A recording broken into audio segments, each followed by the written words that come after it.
Look, man, I've been missing in action because I've been working. I'm working my butt off right now.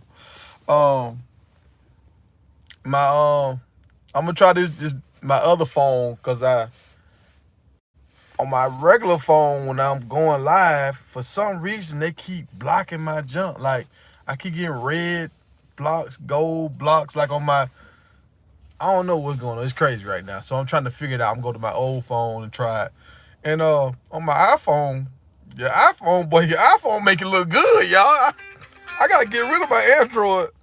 The iPhone, they got an app on here or something, boy. Shh. I'm about to start charging y'all money to look at this face right here, boy. But look, man, I've been looking around. Y'all, and I don't like. Look, I believe Colorado gonna have a great season. I think it's gonna be a very entertaining season next year, right? I think it's gonna be one of the most entertaining like college seasons we've seen in a long time. Because we got all these coaches moving around. You got all this NIL stuff going on, and I believe. Now I think Georgia's gonna come out on top. I'm gonna just say that right now. But I want to see what the new coach at Michigan gonna do. I want to see what Ohio State gonna do with all this money they done spent out. Florida State spending a lot of money out right now, so I want to see what Florida State gonna do. All these new coaches coming in. I want to see what Syracuse gonna do. Like Syracuse is trying to take the old approach and do it through high school and they kind of doing it through the portal too. My coach Dale that just went to Georgia State, he's saying he want to do it through high school. He don't want to just use the transfer portal like Coach Prime is doing. But I'm gonna tell y'all something that I noticed. That I picked up on. I think Georgia State is about to be a feeder system for Georgia. He said some key things doing that are not that when we got introduced to the program. He was like he's still cool with Georgia. Him and Kirby still talk like him and Kirby. But he been at Georgia for over 10 years. So that's his partner. They've been cool for a long time. But this is what I think is going to happen, y'all. Because a lot of these schools like Georgia, Alabama, Michigan, Ohio, they got too many guys. Y'all starting to see it right now with Colorado. We starting to get too many guys on the team, right? Too many guys fighting for a position to play. So you starting to see guys having to transfer out or some guys getting pushed out. I think what's going to happen, some of these guys that Georgia want, that they don't know if they're going to get on the field right now, I think a lot of these guys, they're going to go to Georgia State. And if they make all conferences at Georgia State, I think they're going to transfer to Georgia. I'm listening to what the coach saying. I know how they relationship is. He was talking about still using some boosters for Georgia State. Now, if you in Georgia and you a Georgia person and you just love your state of Georgia, yeah, you might help out Georgia State. But if you a diehard, I know how some people are like. Some people, y'all locked in with Colorado. Y'all locked in with Syracuse. Y'all locked in with Florida State, Alabama. Y'all ain't rooting for no other team but your team. That's how the majority of people are. I think like 80% of the people are like that. They lock in with their team. They don't care about nobody else, right? He was like, he's going to reach out to some of these boosters and stuff, and he think he going to get some help. I'm like, what? You think Georgia going to help Georgia State become better than Georgia? I'm like, nah. They finna bring in guys at Georgia State because they don't have the facilities like Georgia. Let them go to Georgia, do their thing, go to Georgia State, do their thing, and if they ball out, now Georgia can give them a big NIL deal to come up and play for Georgia. I think this is about to happen, y'all. I'm just looking at it because they really can't compete. Georgia State cannot compete with the Georgias and the Michigans and all that. Like, this is decades and decades on building infrastructure and the fan base and all this kind of stuff. It'll be hard. Like, even like with Colorado, Coach Prime just woke up a program that was great a long time ago. So it ain't like he took it. Even at Jackson, he woke up a program that was great a long time ago. He didn't take a program that's never won anything. he's putting life back into a program that already, like, they already had the multi-$100 million facilities when he got here. So he didn't build all that. They already had like some kind of, base, right?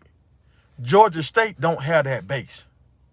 So in order for him to for this new coach at Georgia State to compete with the Georgias and all that and Georgia Techs, it's gonna be even harder. But listen to what he said during that press conference. It made it sound like him and Curry still gonna work hand in hand. Like they still gonna work with each other. So I'm like, this might be interesting. Hey, Diggs, look, I've been working, man, working, doing a lot. I just ran out of gas. I was going to go live last night. I ran out of gas. I couldn't go. I supposed to went live the other day with me and DJ Promo. We be missing each other a lot, man. He working, I'm working. So we missing each other. Aloha, Smith. What's going on? What's up, MOB?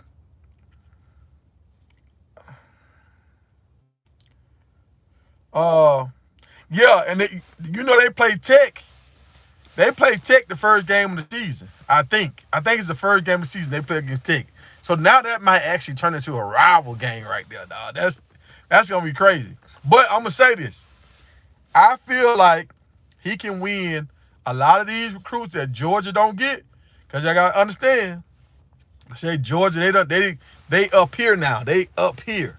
So they going for the top 5 stars, 4 stars around the nation. So a lot of these 3 stars and low 4 stars in Georgia, they might get overlooked. So Georgia State might come in and swoop in and get some of these guys if they got the promise. Like, look, you come here, do good 2 years, then you can go to Georgia. If they got that in the back of their mind, they might go to Georgia State. That's all I'm saying, y'all. It makes sense to me. I heard another guy said that. Oh, and I got news on the Cam Newton situation, y'all. I don't know if did y'all see that. Do y'all understand what's going on with the Cam Newton situation? So I got somebody that had boots on the ground that was actually there the day of the fight, and I got invited. I was in Atlanta that day. I got invited to come, but I was just like, I was up late the night before. I know I had to start driving that day. I said, nah, I ain't finna do that to myself. Like, I want to go out there, but when you get older, you gotta conserve your energy, So I got word that what happened, this is what they say happened. The guys was going back and forth with Cam Newton, and they had been talking a lot of trash prior to this, like games before this. But I guess they getting down to the championship or something. And the guy I was telling y'all about was actually there. That Andrew Beard, he's like the number 1 athlete coming out of the class of 2027. He was there. So, I kind of followed him because I want to go see him play, right?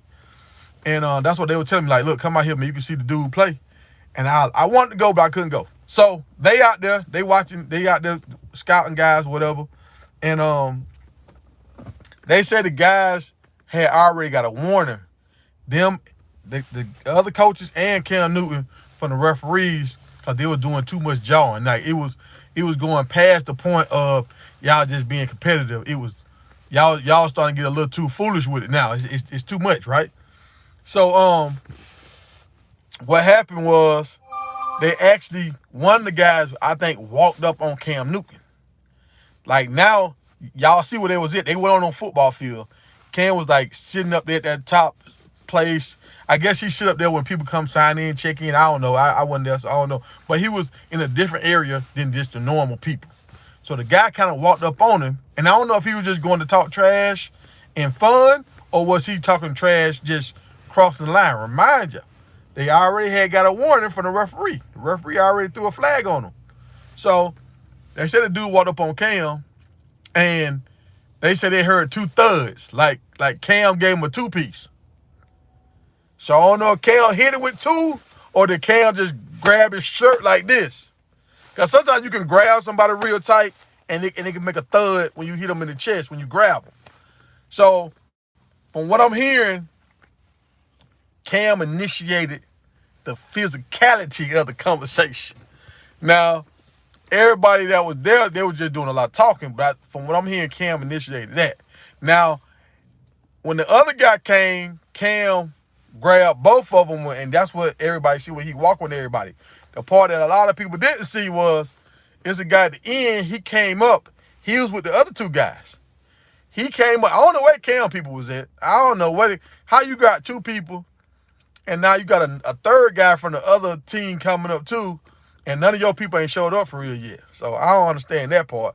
But that guy with the white shirt on, they say he hit Cam, right? Like, I saw him sneak Cam. He hit him, and when he hit Cam, Cam let go of the other guy. And that's when I was saying he looked like Cam was trying to put a spell on that guy because his hands was kind of like doing like this. But when he hit Cam, Cam had on some glasses. He hit Cam right in the face, and the glass cut Cam's eye right here, and he was like leaking. Blood dripping and everything. And I think that's why we ain't seen Cam do no interviews and no talking. I think he maybe had to go get stitched up, or he just got a big bruise right there. You know, your eye get bruised, all that stuff get black and blue around there. So I think that's why Cam has not done any interviews, because the third guy that came in hit him with a sucker punch and made him leak a little bit. So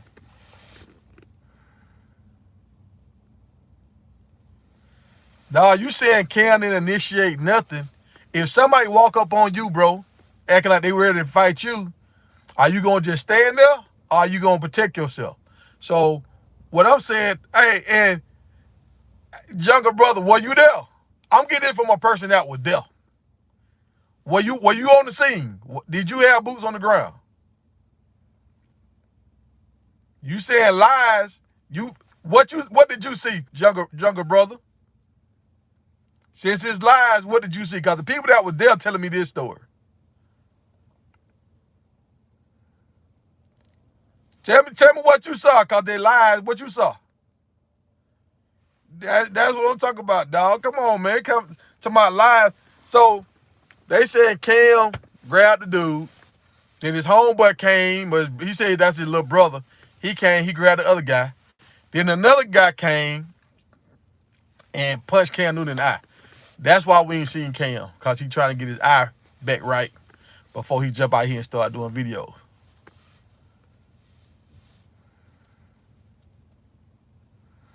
And like I said, I don't know if he threw a punch or did he just grab the dude, but they said they heard two thuds, and the dude didn't hit Cam. But they seen Cam had the guy like this. That's what they saying. They heard two loud boom, boom, and then they seen Cam had the dude like this right here. So like I said, he could have just grabbed him like this, boom, boom. But they saying the dude did not punch Cam. He got in Cam's face, but he did not punch Cam. So, and I know that from where I'm from, if somebody walk up on you with bad intentions, you don't wait for them to get off nothing. That's where I'm from. If somebody walk up on me like they really want to do something, I'm not finna wait on you. I'm gonna go ahead and do what I do. And I think Cam cut for that same cloth. He ain't finna let nobody just walk up on him all willy-nilly. Now you get knocked out, and now everybody gonna be talking about how Cam got knocked out.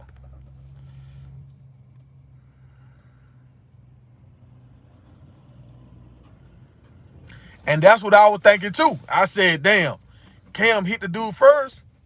I'm like, at first I was thinking ain't no way he'll hit somebody, because that's the same thing Charleston White did to him. Like, Charleston White tried to bait him on stage, and Cam thought about it. Cam like, nah, I ain't finna let you sue the hell out of me.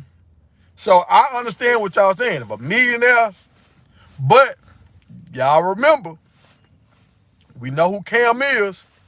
Cam has always been emotional his whole career.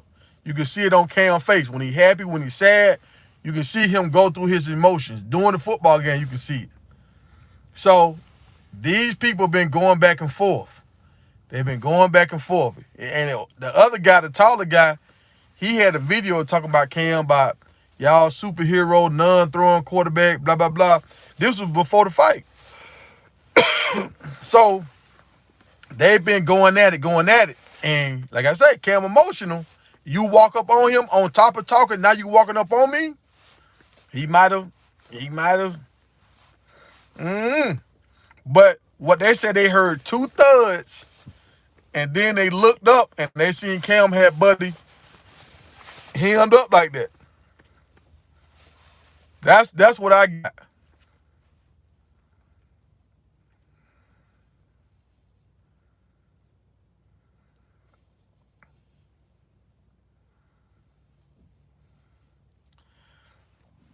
Hey, you know how it is, man. Sometimes stuff happen fast and you get in your emotions.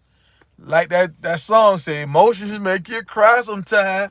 When you get in your emotions, man, you don't know what you would really do. You say what you would do and wouldn't do, but when you get emotional about something, sometimes you lose yourself. Then that's when people apologize. But I hope he didn't hit the dude. I rock with Cam. I hope Cam didn't hit the dude. But he was leaking at the end of the day. That's why the other guys, they already, and I tried to find that podcast. It's a female YouTuber, or she a radio host, but she did an interview with them 2 guys, and they was making it seem like it was Cam, the aggressor. But at the end of the day, while you in Cam's space, you can kind of tell that little area that was set up was for Cam. So that guy walked up in Cam's space. But maybe he was walking up in that space because that's where they check in and all that kind of stuff for their next game.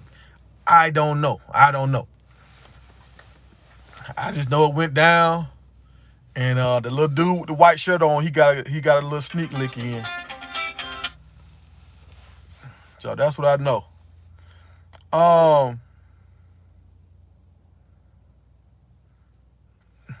Let me see. Yeah. I hope he have beat up the security. I hope it don't never happen again. Like the situation with Shannon Sharp. You saw Shannon Sharp lost his cool. And this is the thing I want to say this. And this is what I hate about it. And I had just put this post on Instagram. Y'all see how my phone keep going off, man? Yeah. But black folks, they don't mind fighting other black folks. I don't know why we like that, man. I put a post up the other day. I said, it's funny how teammates, they'll go out of their way for Tom Brady, for Brett Favre, they'll do whatever. But when it comes to Cam Newton, or when it comes to the other quarterbacks, it's like they don't have the same kind of love for him. They don't. Like you see with Warren Sapp, he was like, don't attack my quarterback or something. He like he'll protect his quarterback. Terrell Owens was crying, talking about that's my quarterback. Brandon Marshall, him and old boy, they was like it was a loving relationship. Like they was just crazy about their quarterback. And Jay Cutler had to tell Brandon Marshall, like, hey man, chill out, bro. Like, we just teammates, dog. Like we not connected like that for real. So it's something about how black quarterbacks get disrespected like hell, and white quarterbacks get held to a different kind of standard. And we saw it a little bit last year with Colorado. They were saying like the team had kind of stopped blocking for Shadur. They were saying that.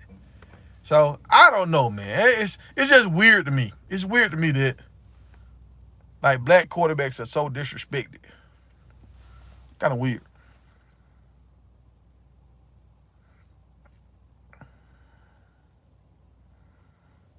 I look like Harry Potter. I don't know that. I don't know.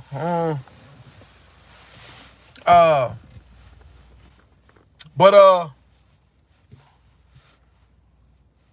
what other news? Oh, so I don't know if y'all seen the breakdown, and I forgot these dudes' name.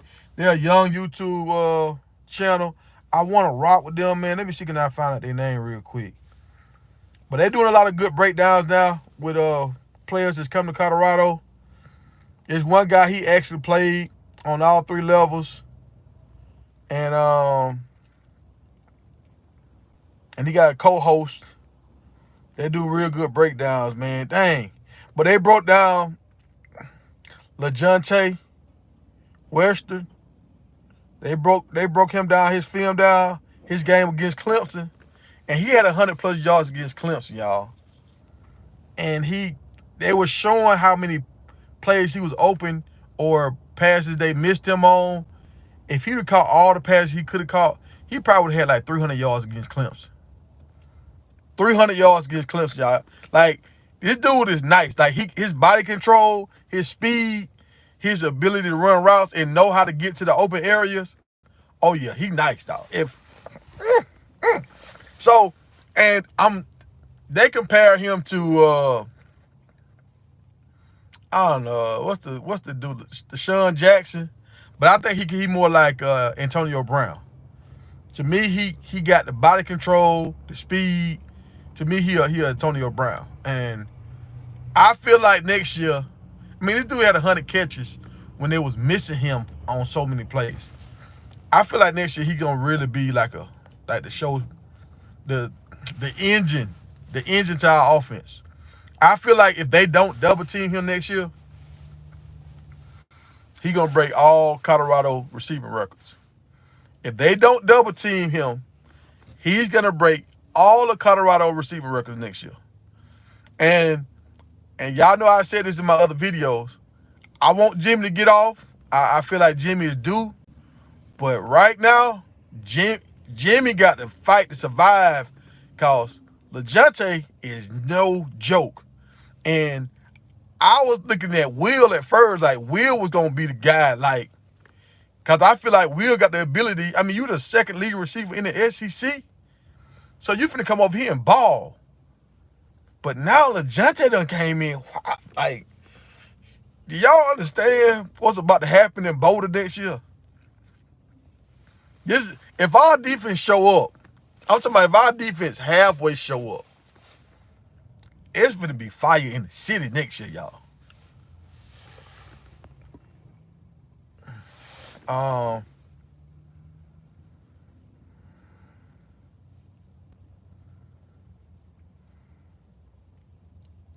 Yeah, I was thinking that too with the Cam Newton situation. I think a lawsuit might be coming. If anything, Cam Newton need to get in front of this and reach out to these dudes. Like, people got social media and everything now. And, I mean, they part of your organization. So you should be able to reach out with these dudes, and they need to have a conversation. And they need to sell it like that. Like, Cam need to give them some kind of perk, something, and sell it like that. Because you lose so much money when you have to go to court. Lawyer fees, and they gonna probably want like a ridiculous amount. Them dudes love playing football. That's why they out there. It's slick cold still right now, and they out there playing football. So they love football. So Cam should just do it like kind of like what Shannon Sharp and Mike Epps did. They need to sit down and have a heart-to-heart man conversation, get past this. And I don't know if y'all saw what Plow said about that situation. He was like, he saw this before even not Cam Newton situation. He talked about this just watching other people 7-on-7 on footballs. He was like, it's kind of like battle rapping. It's so much disrespect going on in these leagues. Eventually, something gonna happen because there's so much disrespect. And it finally happened yesterday. And there's probably some more stuff that happened that we ain't never seen because it didn't have Cam Newton attached to it. So Cam Newton at this point, him and these other coaches, they got a chance to clean up the smack talk and still have fun, still have that energy, but let's be respectful towards each other. And that's one thing I notice about this younger generation. Like, they don't really applaud each other. They always saying other people trash, this dude trash. He could be a dude that score 2 touchdowns and beat them in the game. Like, he could do something spectacular, and they'll say, man, he trash. I'm like, he trash. He just beat y'all. He's trash, though. And so this new culture, like, they don't understand how to embrace greatness and give people their flowers. So I hope Cam can get in front of this and make it turn a negative into a positive. That's what I'm hoping. But his eye was leaking. His eye was leaking.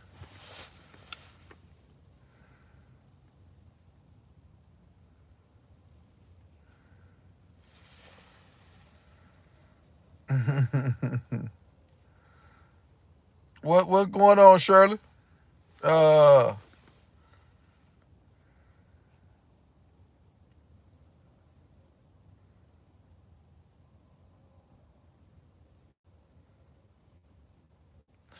you're right. And see, all right, that's real good right there.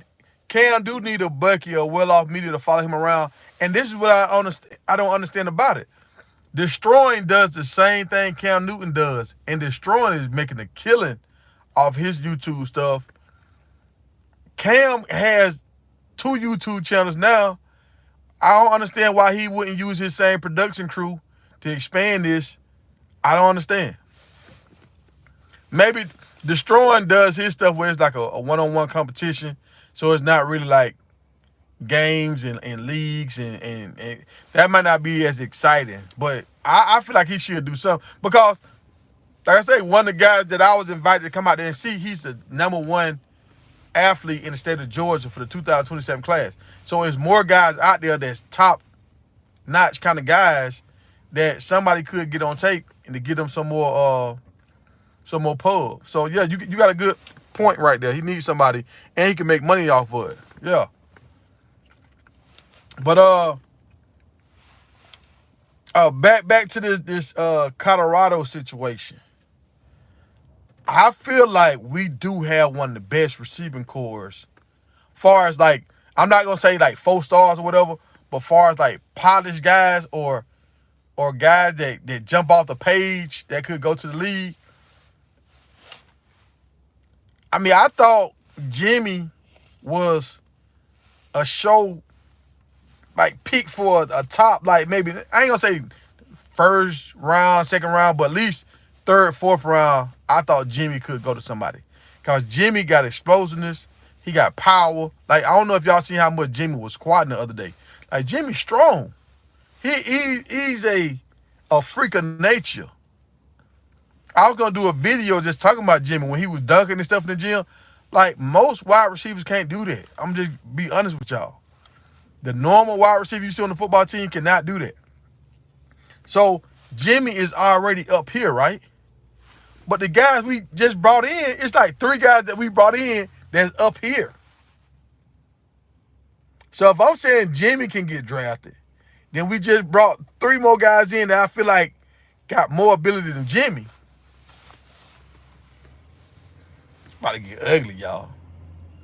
And especially with what Shadur can do, with this line we got, it's about to get ugly, y'all.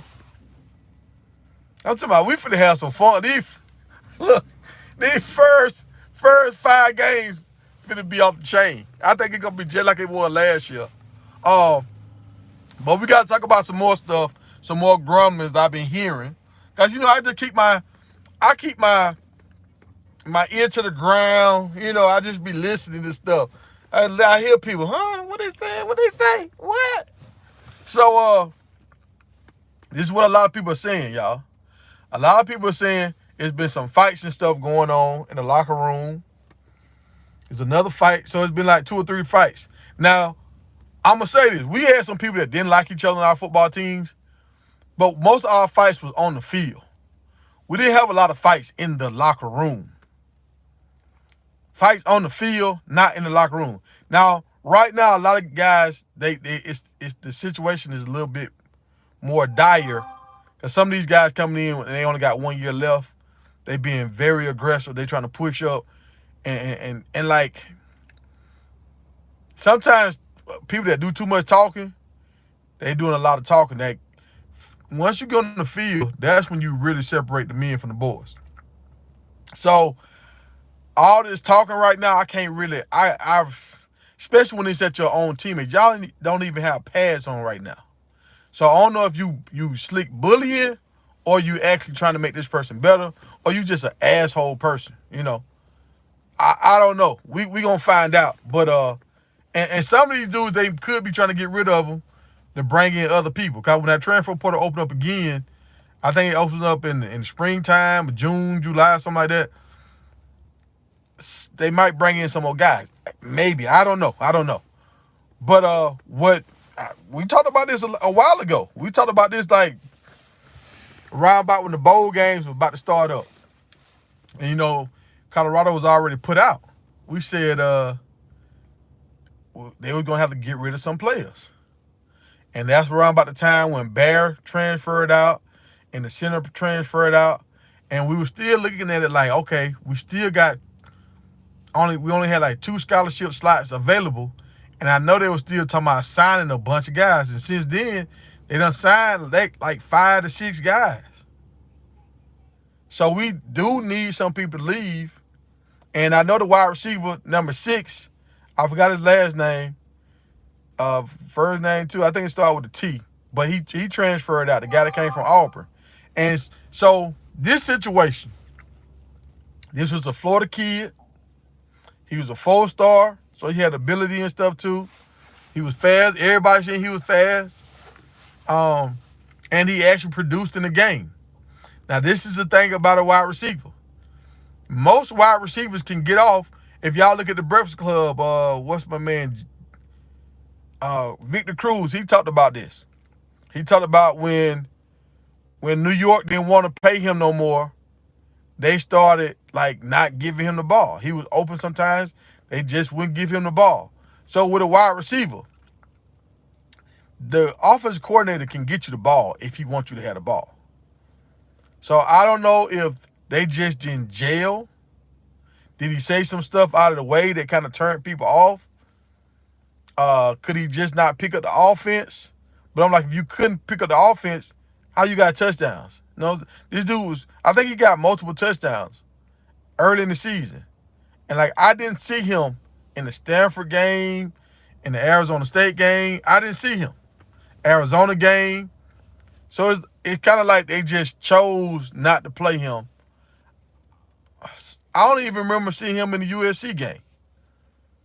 So, and y'all remember, and I got to say this, not to sound like a hater, but I got to say, like I said, I keep my ear to the ground, and I be hearing stuff. Y'all remember the tight end that transferred out last year that came from Arkansas State? The guy from like London or something? He was just like cricket smiles. So he was just saying like once you kind of like not in the favor, you can kind of get pushed out. You can get pushed out a little bit. So it's not that you don't have the ability, it's just you not their guy. And I said this in one of my videos. And now I'm thinking the dude that just transferred out, he was from Florida. He a Florida guy. So you think you a Florida guy, you automatically gonna be Coach Prime cup of tea. But we done seen that with a few guys from Florida that didn't pan out. Now I don't know if they was, now I gotta say this now. I got a bunch of cousins from Florida. Sometimes Florida guys be extra. They have their own set of rules that they want to live by, and they gonna sneak and get. I had to stop a guy from Florida from not shooting our commandant when at the military school I went to. That's how wild Florida boys are sometimes. Like, I ain't saying this man was wild like that, but I know some Florida boys that play by their own set of rules, and they so used to being the number one guy on the team, they think it's gonna fly wherever they go. So we gotta be mindful of that too. So all like the one guy that came from Miami that went to Jackson, and he got kicked off the team. He came back and said later on, this was the best thing for him. Coach Prime helped him realize he was out of line. Coach Prime helped him realize like he could have did things a better way.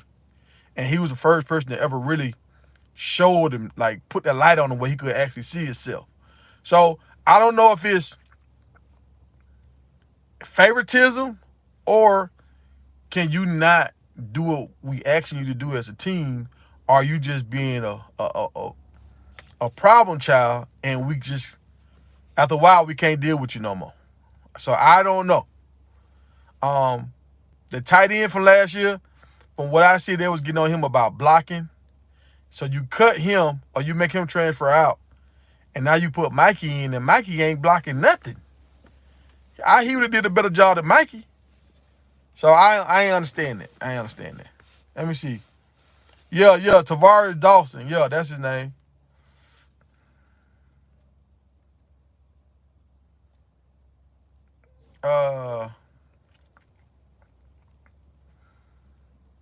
and I looked at, it was a word somebody was trying to get me to say last time. I looked that word up, and it got something to do with like if you got a big booty or something. Like, why y'all want me to say that kind of stuff? Like, what's going on, man? I don't know. Some of these, I don't know what way what's going on with y'all mindset.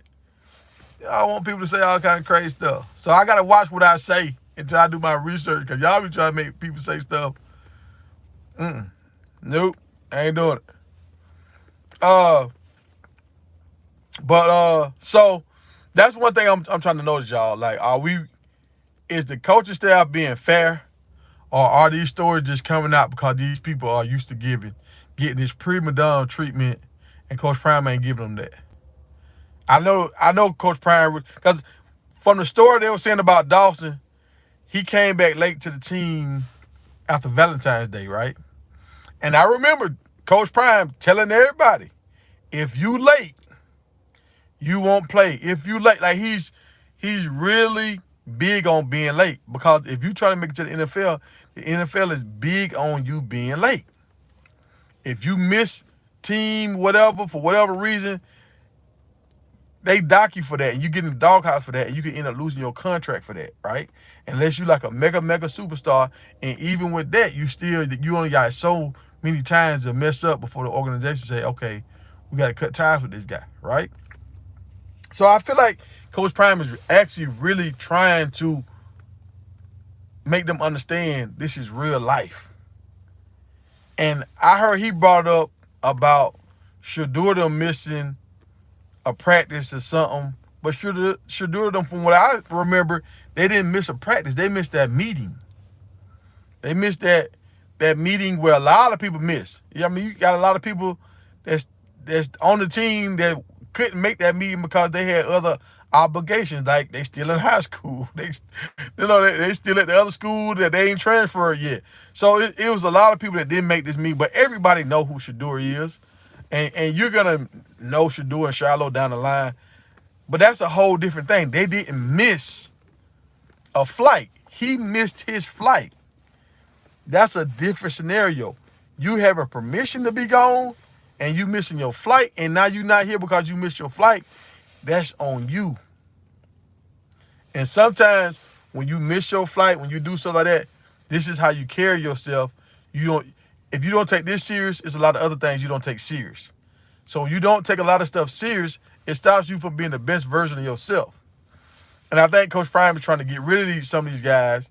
That's why you have a lot of these penalties in the game, all this kind of stuff. Because, like, y'all see that drill they kept doing? When they had to turn left, right, then back left. And they kept messing this drill up. They kept messing it up. The reason why they doing this drill is because in the third quarter, in the fourth quarter when you're tired, at the beginning of the game when it's so hype, they trying to see, are you going to fight through it and lock in? Or are you going to get distracted by it being tired, or distracted by what's going on in the crowd? The people hollering, all this kind of stuff, the cheerleaders, the announcer calling out your name. Does it make you lose focus and you're not paying attention to what the team doing? So I think that's what they're trying to do with these drills. They're trying to build that discipline. And you can see they said they had to stop playing the music because the guys couldn't do it. Even when they stopped playing the music, they still couldn't do it. So it's mental stuff that these kids got to fight through. And I see they trying to put it in work. Now I'm kind of upset that and DJ Promo, he was real mad about this. They're not showing the one-on-ones right now, like how they were showing last year. A lot of people tune in to see the one-on-ones on Well Out Media. So they're not showing that at a high level like they were showing last year. Let me see what younger brother talking about. I think Coach Prime got 2 sets of rules. Yeah. Now, I'm gonna say this, for every coach that's a good coach, he understands that it's 2 sets of rules. It's 2 sets of rules. But that's 2 sets of rules if somebody just blatantly break a rule. Like, I don't think Shadur and Shallow them just blatantly break rules. I think they go there, they talk to him, and they have stuff set up. So it's already understood what's going on. Like, even when Shallow missed his flight that time, or he missed curfew one time, he had to sit out the game. I don't know if it was the conference championship game, or was it some of the bowl game that they played when they was at Jackson. But Shallow had to miss a game, at least a half of a game, because he showed up late one time. So he hold his boys to the same standard if they break rules. Now, if you have something set up that other people don't have set up because you are who you are, I don't think he kind of punish guys for that, because he understand he always was that guy that had to go do other stuff because who he was. Honestly, I think that's a good thing when it comes to marketing and branding players, because down the line, these other superstar players, they might want to come to Colorado because now they know they're going to have the flexibility to still grow their brand as long as you perform on the field. Because we can't say Shadur and Shallow didn't perform on the field.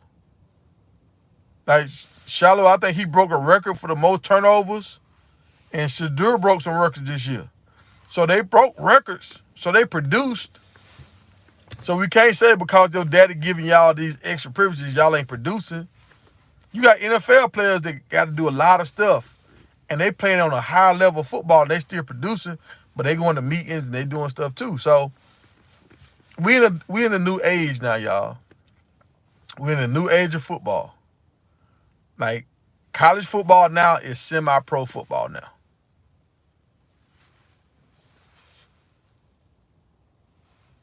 Yeah, you're right. The SWAC championship, Shallow had to sit out. So he will punish his boys too. And like I've heard Coach Prime say in these meetings, especially when he was at Jackson, if you don't make it back on time, blank, blank, blank.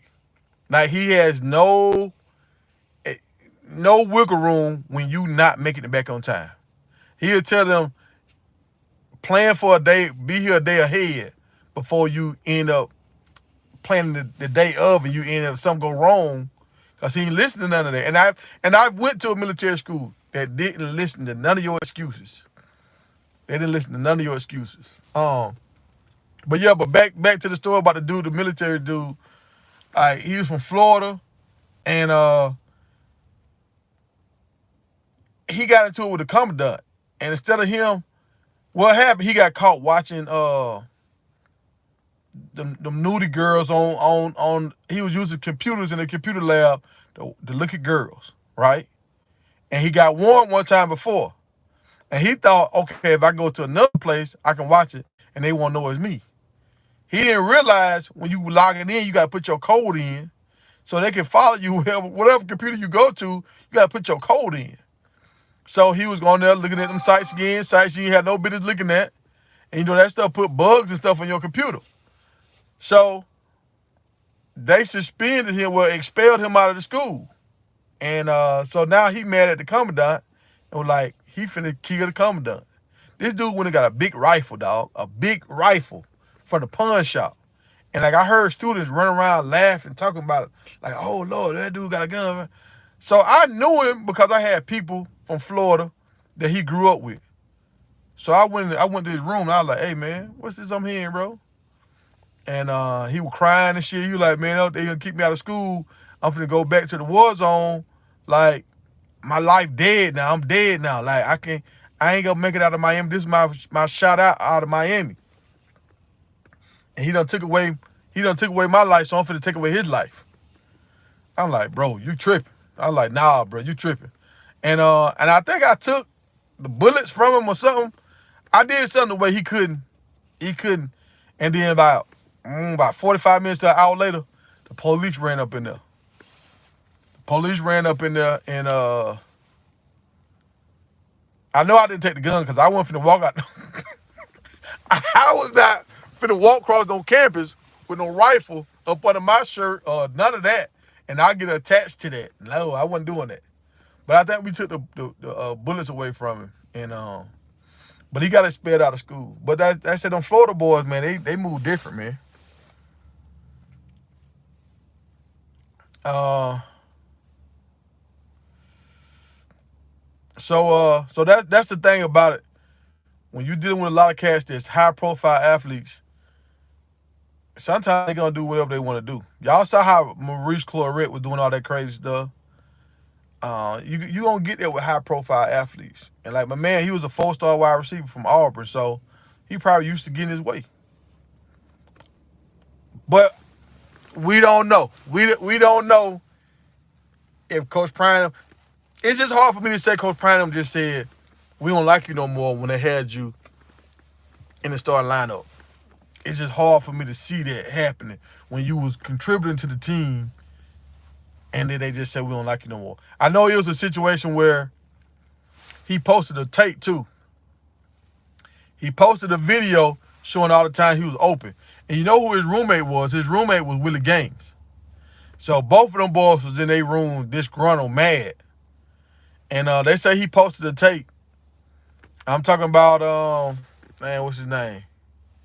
Dawson. They say Dawson posted a tape showing all the times he was open and he wasn't getting the ball. Because one time him and Shadur, they had like a little argument on like what route he supposed to run or whatever. So when they got into that argument, I think he stopped playing as much.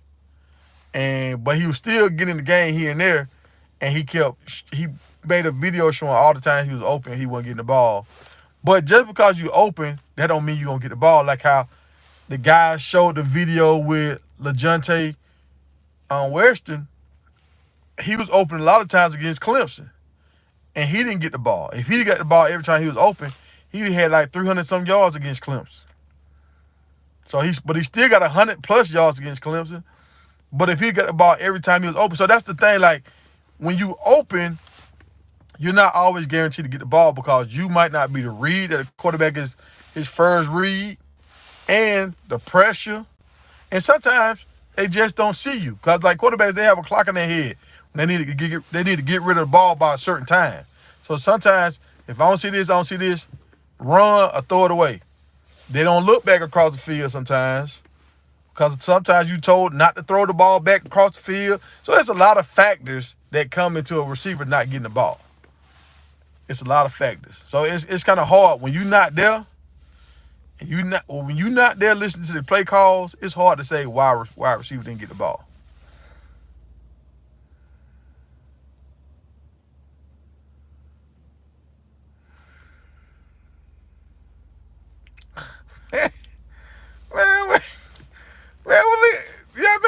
Y'all look at Scottie Pippen, man. What's going on with Scottie Pippen?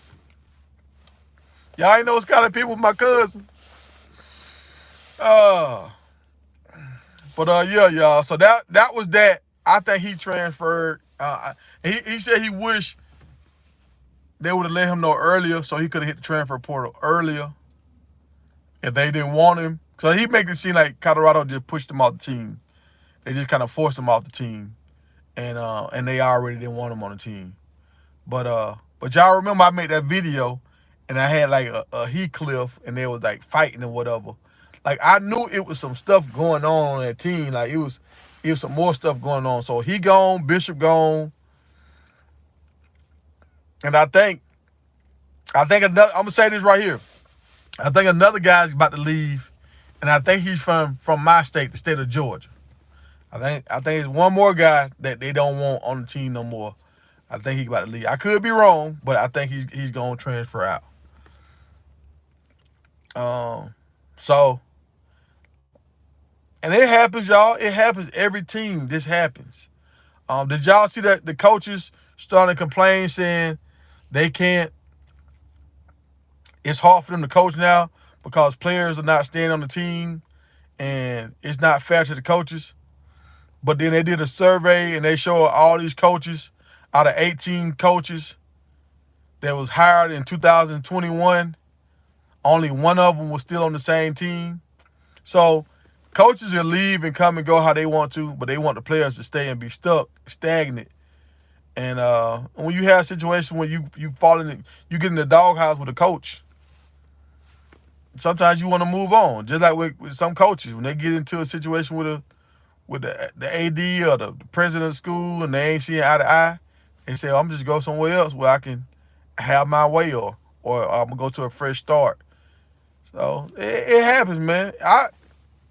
I'm happy these players have the ability to exercise their right to move on to another school. I'm happy for these players. I don't know, if the coaches can move, the players should be able to move.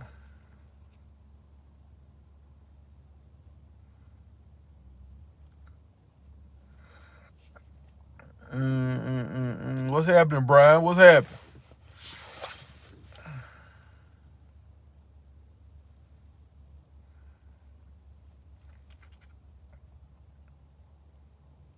Mm.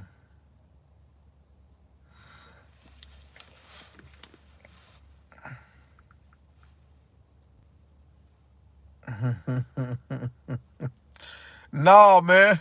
Nah. Yeah, you're right. The rapper got a gun now. You're right.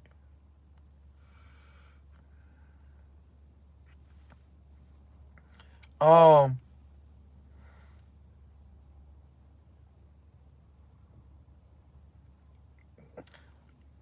So one thing that I thought about it, but I never said it last year because I just didn't want to bring his name up because I didn't feel like him and Coach Prime had a good relationship. But Eric Bieniemy, y'all know he played for Colorado. When Eric Bieniemy played for Colorado, we used to all try to be Eric Bieniemy back when we was younger. Like he had the number one on. He had the whole thing that everybody wanted. He was rocking number one, and he was at a school that had all black like uniforms. So everybody wanted to be Eric Bieniemy. Kind of like how people want to be Jordan back in the day. That's how we want to be Eric. Everybody want to be play running back and want to be Eric Bieniemy. And I never see him in none of well-off media videos. Not saying he hasn't came back or Coach Prime to reach out to him. I know he was going through a situation where he was going to a new job last year, the Redskins. So maybe he was trying to make sure all his stuff was right. He had to move. A lot of stuff going on. And maybe he just didn't have the time to come to Colorado. But I never seen him in Colorado. Now, I wish he could have been the offensive coordinator for Colorado. But y'all remember what Shady said, Sean McCoy. He said Eric Bieniemy had a no nonsense kind of like he said a funky kind of attitude. But from other players I've heard, they said Eric Bieniemy had just a no nonsense kind of attitude. So if you was a guy that was a slacker, if you weren't going full speed or whatever, like he'll let you know about it. And he didn't play favoritism. So I wanted him to come, but I didn't want to speak. I didn't want to speak it to say the man was gonna get fired. But I wanted him to come back to Colorado. Like you was the best running back. Well, I ain't gonna say the best because old Buck came back and broke your record. Shalom broke his records after the fact when he won the Heisman. But Bieniemy was there when I think they won the championship. So I wanted him to come back to Colorado and be the offensive coordinator and maybe end up taking the head coaching job after Coach Prime leave, if he ever leave. Well, when he gonna leave one day. So I wanted that to happen, but I didn't want to speak on it because I didn't want to sound like I want the man to get fired in Washington, you know. So I just left it alone. But now that he's the offensive coordinator, he's the offensive coordinator / like assistant head coach. I don't understand that down at UCLA. So I hope that work out for them guys.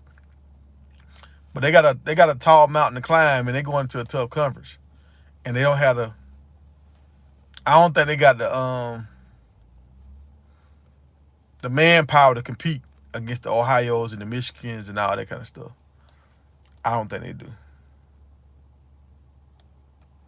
Yeah, you're right. Eric was set up to fail. How they traded all the players, they that was messed up. That was messed up, and that's why I wanted him to come to Colorado with all these weapons Coach Prime bringing in, with that offense that he ran in Kansas City.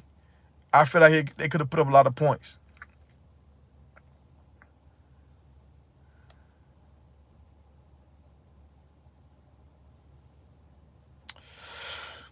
See, I don't know because this is why I don't know if Bieniemy is going to be Colorado's next coach because he's never in Colorado.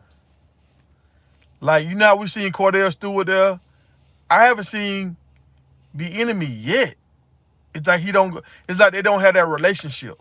So if a school don't have a relationship with you, the chance of them bringing you in is slim. It's slim. Like I haven't even heard them bring up Eric Bieniemy's name. So when Shady said what he said, McCoy, the running back, ex-NFL running back, when he said what he said on I Am Athlete, I was like, damn, he might have a point. He might not be liked about a lot of people. Maybe he got one of them personalities where he just all no nonsense. He about to work, and he don't play the game. You know, some people play the game, and they sit around and have that small talk and all that kind of stuff. Maybe just strictly business, and it rub people the wrong way.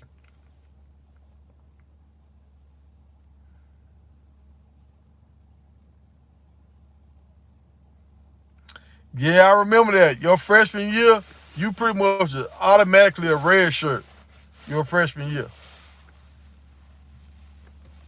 I remember freshman, we couldn't have cars. Our freshman year on campus. I remember that. These new kids, they don't even understand how they got it.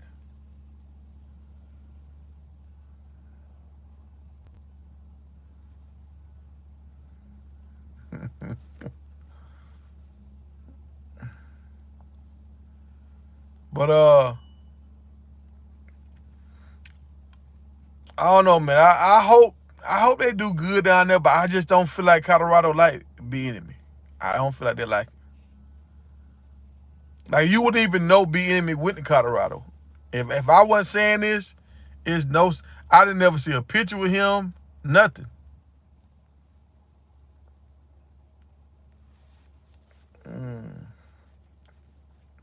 So I think he could have been had a head coaching job if he'd have came back to Colorado.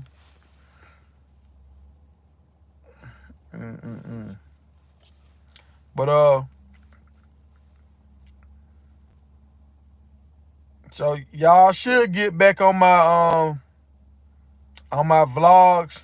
But I've been watching so much stuff, man, just did different stuff. And I don't want to sound negative. Sometimes I be seeing stuff about Colorado, and I'm like, okay, I'm gonna sound like a hater if I put this out. So I don't speak on it. But once it happens, then I'll speak on it. But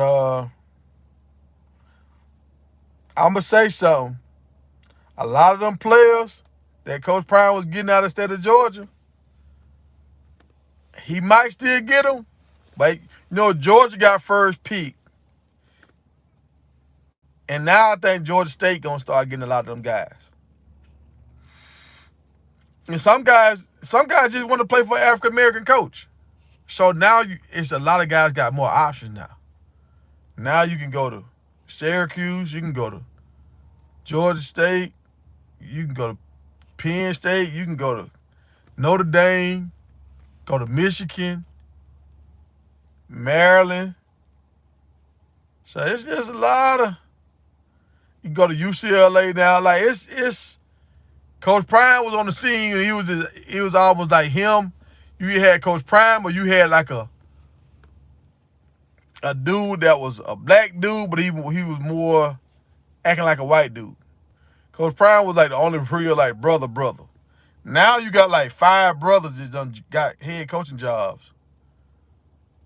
At least 3 for sure. 3, they're straight up brothers. Like, they don't sound like even like with what's my man name? Charlie Strong. I think that was Charlie Strong. If you heard Charlie Strong talk, it sounded like a white dude talking. And it ain't a racial thing. It's just what you comfortable with. And some of these guys that's coming from Atlanta, they got African American coaches. So they used to talking to their coach like that's their uncle. So it's a difference. So some dudes want to play for African American coaches. Now they have more schools to choose from. It's not just Colorado no more.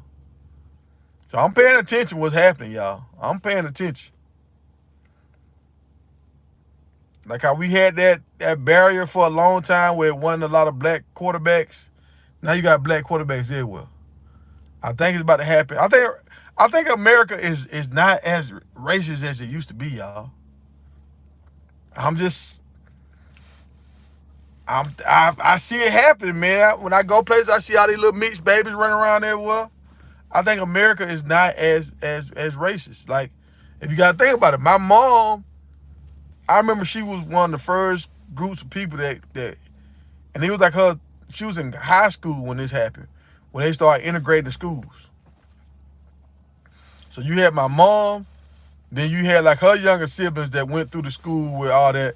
Then you had like my older brother that went to school. Then I came through. Now the people that my homeboys got kids that got kids now. So now you don't have so many generations where the school's been intertwined. I don't think it's as racist as it used to be. So I think America finna start finally being what it's supposed to be. I could be wrong, but I think it's finally finna be what it's supposed to be, where everybody is kind of equal opportunity. And it's the best person who can get the job done, that's who's gonna get the job.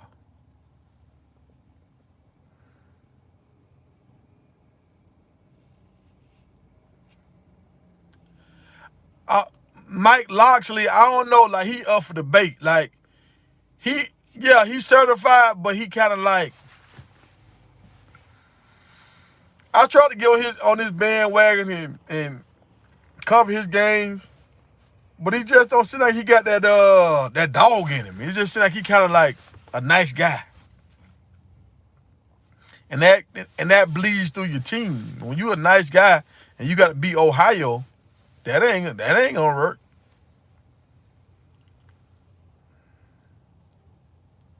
Like, you see how Tua transferred out of there? Where did Tua go? That's one. Did he go to Miami? Oh yeah, he went to Miami. He transferred out and went to Miami.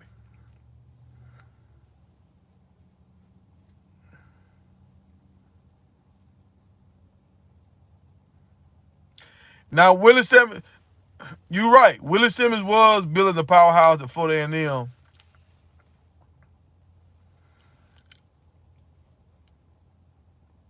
Well, the AD didn't want to pay him, man. And when the AD talking crazy to you like that, I can kind of see how it's just that them emotions tap in and you start saying, I ain't gonna get disrespected like this.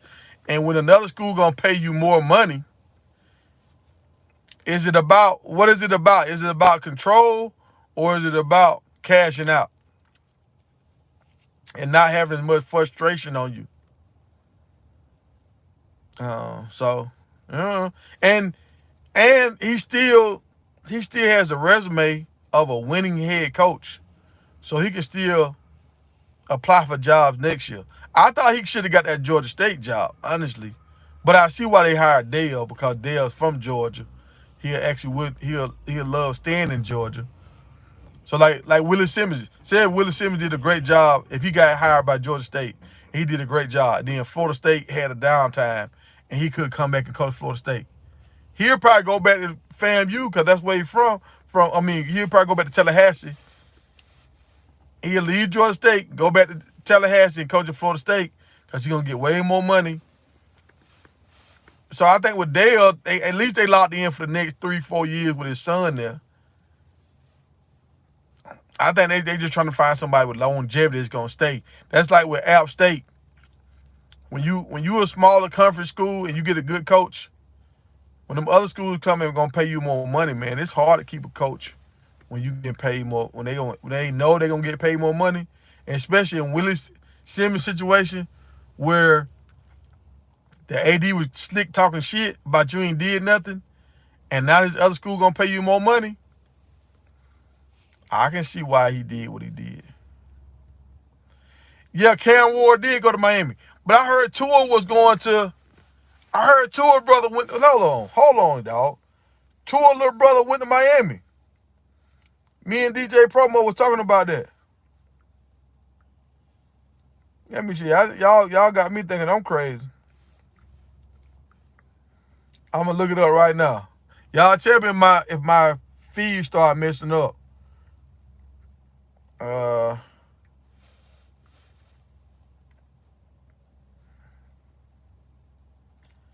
Let me see. Recruits, transfer portal.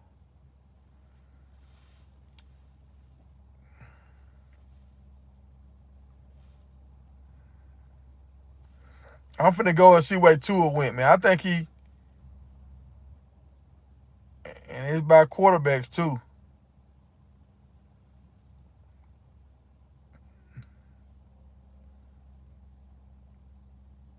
Boy, they disrespecting Tua brother like that.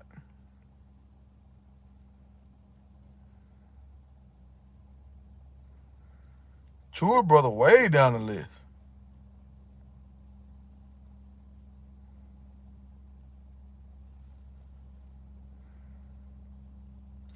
Hold on, y'all. I'm trying to find Tua brother.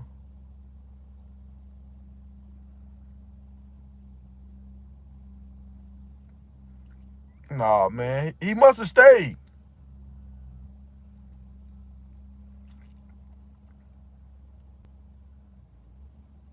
He must have stayed, dog. Because I'm down here. I'm looking at some quarterbacks.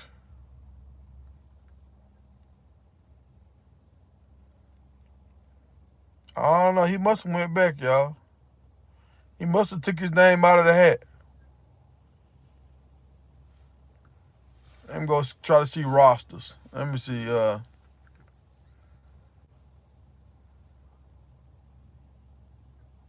You said this is what Prime is doing without saying it.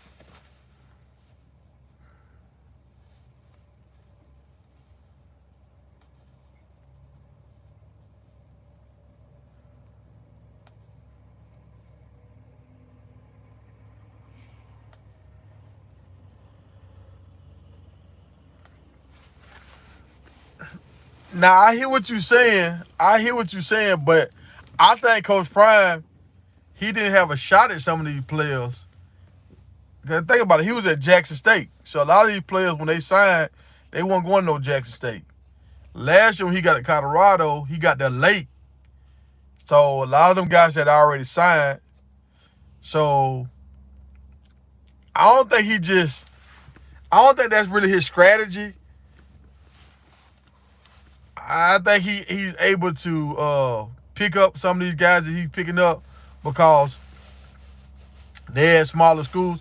Like, I don't think Lajohntay got a lot of money to go to the where he went to. Yeah, I can't think of that school. FAB or something like that. I don't think he got a lot of money when he went to that school.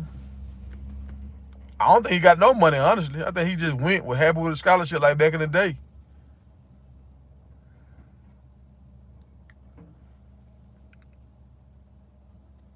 I don't know. I mean, I feel like he gonna snag some guy from some small schools, but I don't think that's his plan. Cause I think his plan is to try to grow his capital right now. Cause even at Jackson, he was paying the offensive line and defense line, so they had an NIL deal when they was at Jackson. And I think right this week for when they do the alumni game, he's trying to have that party so they can raise more capital, so they can have their own NIL deal. Colorado was so broke, they didn't have NIL money. Now he's trying to build it up. So I think he plucking guys from smaller schools that don't have NIL money too. I think he just we got more spotlight than the school that you at, so come over here so you can get some exposure over here. I think that's his play. I feel like Coach Prime want to be in the driver's seat, and he want to be able to offer the top guys a certain amount of money, not necessarily $13 million spending out every year, but I think Coach Prime want to be able to spend out at least $5 million. I think that's what he trying to get it where it's like, I don't know, we were talking about this the other day. I got a homeboy that he got a son that's up for all these NIL deals and stuff. So he trying to understand it. We breaking it down. We going over certain things. So some guys, they on the team and they all getting paid like $75. All right, okay. One of my homeboys' son just signed with a team I ain't gonna say his name because I don't want nobody to know all the information. But he just signed with a team that Colorado played against last year. Right? If y'all follow me, I made a video. I talked about this guy in one of my videos. So that's all I'm gonna give you. But he's gonna make a base salary. He's gonna have a base salary of $75,000. A base salary to be on the team. Understand this, y'all. You got truck drivers don't make this much money, y'all. You got truck drivers coming out driving trucks don't make this kind of money. But y'all gotta understand, like I told a doctor one day, a doctor said football players shouldn't make all that money. I told him, I said, you gotta understand, the reason why doctors make more money than normal people, because y'all can do stuff that we can't do. I said, football players can do stuff that you can't do. So that's why they make more money than you. He said, you know what? I never thought about it like that. I said, yeah. But the thing about it with football players and doctors is doctors normally don't end up broke. Football players normally end up broke because you think you're going to play this much of your life and live this much of your life on it. No. This money don't last that long, man. Especially when you start getting them bad women that want to spend and want to go on vacations and go to nice spots. You got to have your old regular girl that understand money. Or if she bad, she got to understand, babe, we can't spend all this money. We can't spend all this money. And when you leave out of the league, once you get cut, see, a lot of guys, they want to try to up their, and I know I'm changing subjects. A lot of guys want to up their retirement money because the longer you play, the more retirement money you get. Some guys get cut right before the retirement because whatever team, say if you play 2 years with the Falcons, then you get picked up by Washington Redskins. And I think you got to play 4 years, I think, to get your retirement. I think it's 4.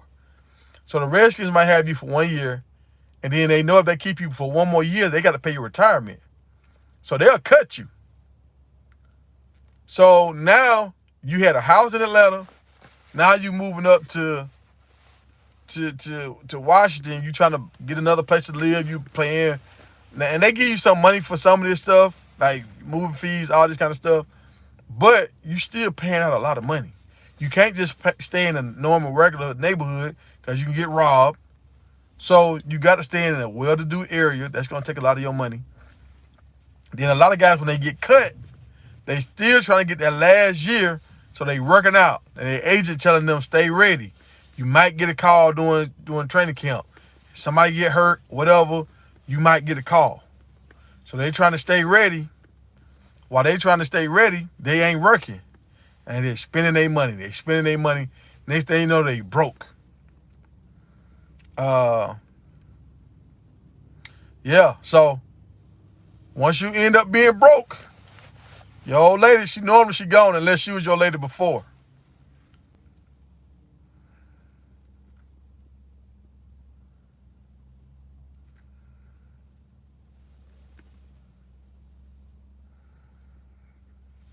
You're right. You need a woman that's gonna stick by. And it's hard to tell if a woman, when you up, it's hard to tell if a woman really there for you, because they gonna all make it sound like they there for you.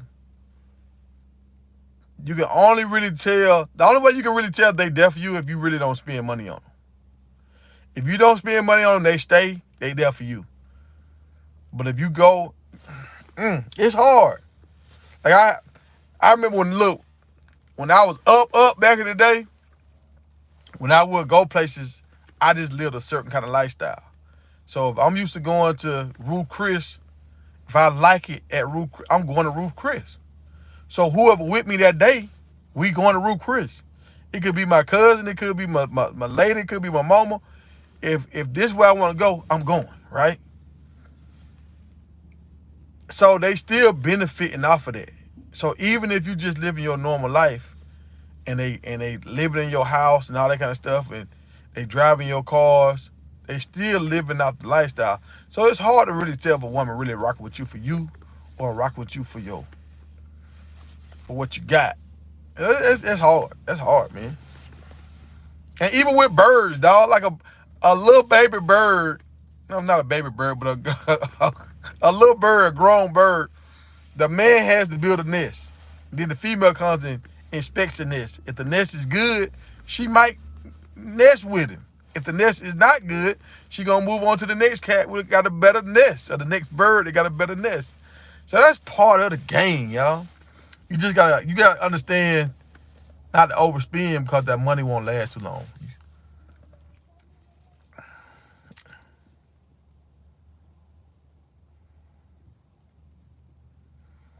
And you about right. It is cheaper to go to Ruth Chris now than to get a family meal at Popeyes. We was talking about that the other day too. Like them family meals now, like $50 now for a family meal. That's crazy. Uh,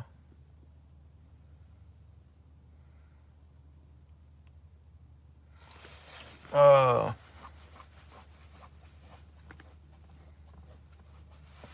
you say that's the slogan. Prime sending out NFL, not NIL. Okay, I get you. Like, but Prime know y'all. Prime can talk this talk. Prime. So after everything was said and done this year, y'all understand Colorado was still negative money, right? All the money Coach Prime brought in this year, breaking all these records, they were still negative money because they had to pay the old coaching staff and because the deal that the Pac-12 had, the Pac-12, Pac-10, whatever it was, I can't remember now. The deal that they had overpaid. They had paid up some upfront money. And since they didn't finish the deal, they had to recoup some of their money. So they normally supposed to get, like, let's say they normally supposed to get $8 million every year. They only got like $4 million this year. So with that money, not getting paid out for that, and paying the old coaching staff for firing them and bringing in Coach Prime, they were still negative money. I think they still negative, like, I can't remember now. It's between seven and $3 million. They still negative. So next year they should come out of the hole, and they might have some NIL money that they can start dealing and dabbling with. But as of right now, they still robbing Peter to pay Paul, y'all.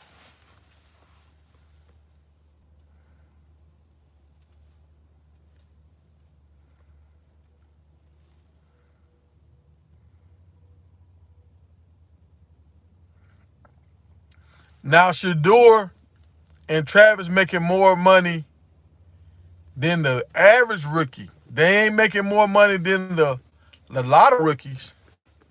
Like you see what Marvin Harrison, they were saying that about Marvin Harrison. All right, okay. So I gotta educate y'all, man. I gotta put y'all on game, y'all. Cause sometimes this stuff sound good until you really look at the numbers. So y'all remember they were saying they gonna try to bring back Marvin Harrison at Ohio State, right? They said they were trying to raise $20 million to bring him back because that's how much. Cause he gonna be a top 5 recruit, top 5 pick. So he a lotto pick. So he's gonna get that big major deal. He gonna get a major deal. So he probably gonna get around about 18 to 20 million, right? So Ohio is trying to raise 20 million to keep Marvin Harrison. Somebody said along the way, hold on, wait a minute.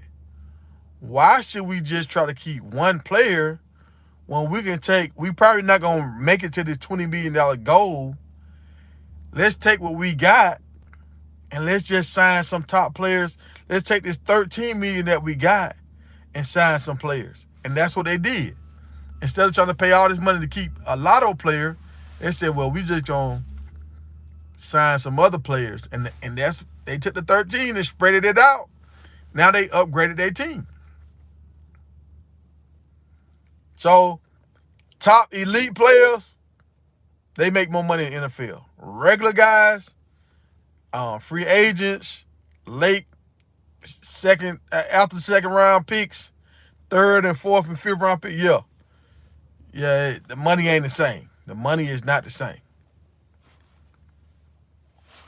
So Coach Prime want to do the same thing with what Ohio State did. He want to raise around $5 to $10 million so he can entice some of these big time players to come. And Coach Prime probably can get away with it. Like if he do a package deal like the guy I was telling y'all about with the base $75,000. So you get a base $75,000 plus you get perks. So if you make the all conference team or you break a school record, blah, blah, blah, blah, blah, you get perks for that kind of stuff. So it's kind of like an NFL contract with incentives.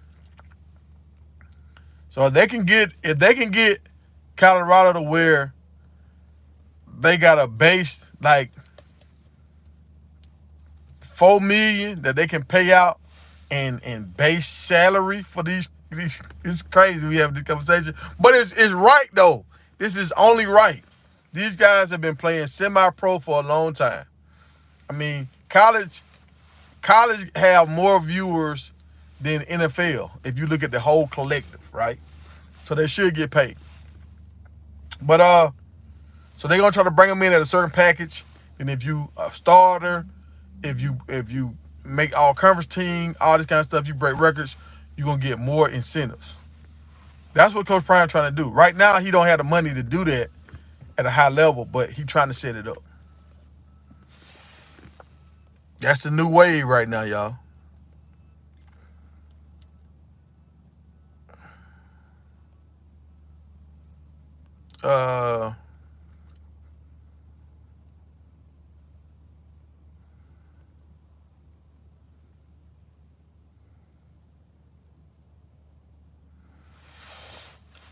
Now I hope so. I hope Xavier does make an NFL team. I hope he runs a good 40 time. I don't know how fast he is. I think he got that kind of deceptive speed. Like he don't look like he running fast, but he might be running fast. I hope he makes it. I think a team like Kansas City can use him because he can catch the ball. Kansas City guys were dropping the ball.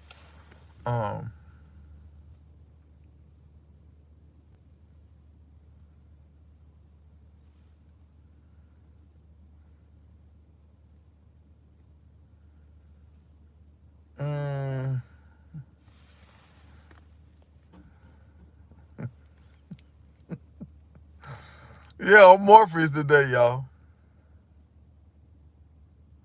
I'm Morpheus today. Y'all got jokes today, huh? Oh, I see.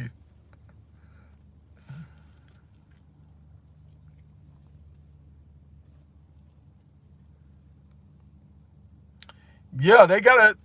But see, this is the thing. All right.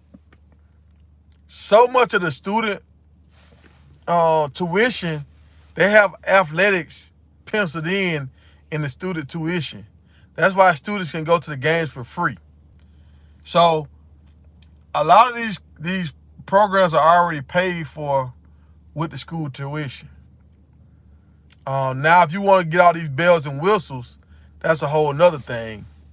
But that's why you got to win games. I don't understand how baseball games don't make no money, but the pro baseball game make all the damn money. So I don't understand that. I don't know if the marketing ain't right or what, but how does these college baseball games don't make no money? Even like track and field, like they don't make no money. Like why are the track and field events free? I know that's how it is in high school. Why don't you have to pay something? At least $3 or something, $5.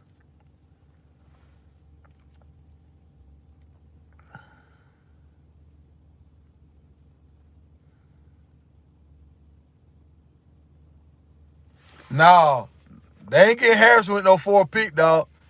They Arizona already said they keeping their quarterback, so they going for Marvin Harrison.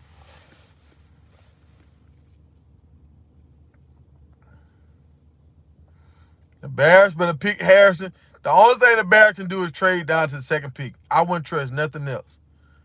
I wouldn't even trust trade down to the 3rd pick and let New England will and deal. They might trade their picks and move back. Y'all know New England notorious for that, moving back. So I wouldn't. I just keep Justin Fields and pick Marvin Harrison. That's what I would do.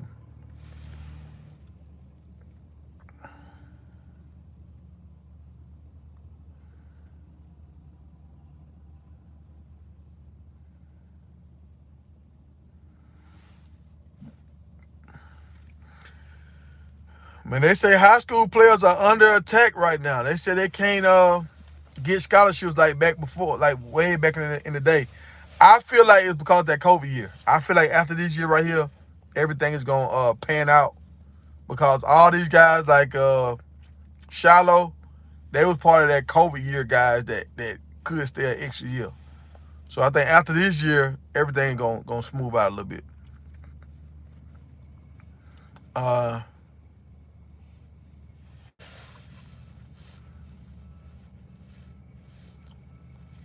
Hey, yeah, you're right. Prime can't outbid them boys, but Prime got something that them other schools don't have. He got that action, boss. He got that action. People want to be a part of the action. People want to be a part of the show. People go to the club. People go to the club to spend their money to get into the club because they want to be a part of the show. So that's something that nobody else can duplicate like Prime, that action. So if he can meet them halfway with the money, but still got that action, I think Coach Prime gonna start wrecking up. I got a funny feeling, y'all, that Coach Prime might lead though. I just got a funny feeling.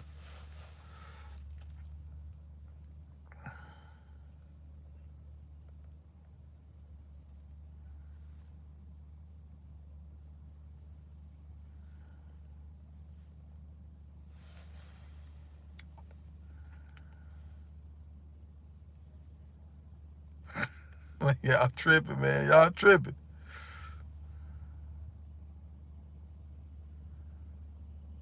Hey, Trump pretty cool, man. Trump funny. Trump funny, dog. I like Trump. I like getting a good laugh out of Trump. I'm gonna tell you this. Trump, see, you don't bother me with all that foolishness. I know you won't even show your face, so something wrong with you, partner. But but I'll entertain you.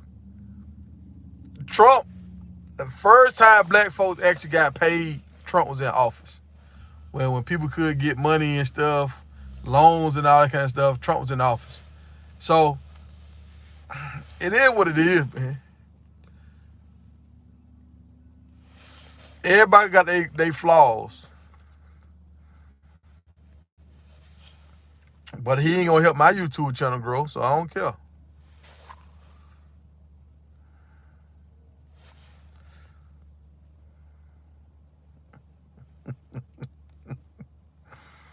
Oh, what did I use to shine my head? Man, what y'all talking about, man? What y'all talking about? What y'all talking about? Danielle, what you talking about, Danielle? I got a girl named Bertha. Bertha, she got some C cups. She rub them across my head. That's how I get it. That's how I get it shined up. Uh,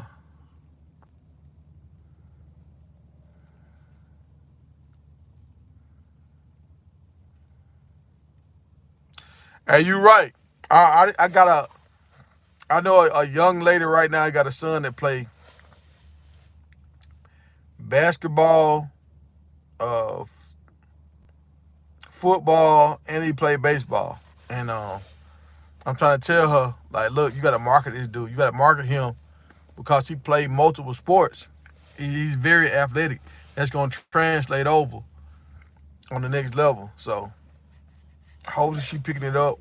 Maybe she will, maybe she won't. But a lot of coaches, once they find out you play multiple sports, and if you did it on a high level, playing multiple sports, you become more valuable. So I try to tell parents to market their kids like that. Like have a picture with them with their uniform on for like every sport they are, and that kind of combine the picture. So the coaches will know, like, okay, he played multiple sports. So it's not even a question, do they know? They know it by looking at your profile.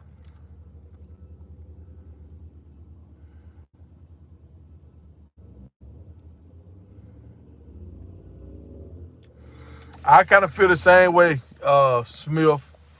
I feel like Coach Prime gonna leave, man. I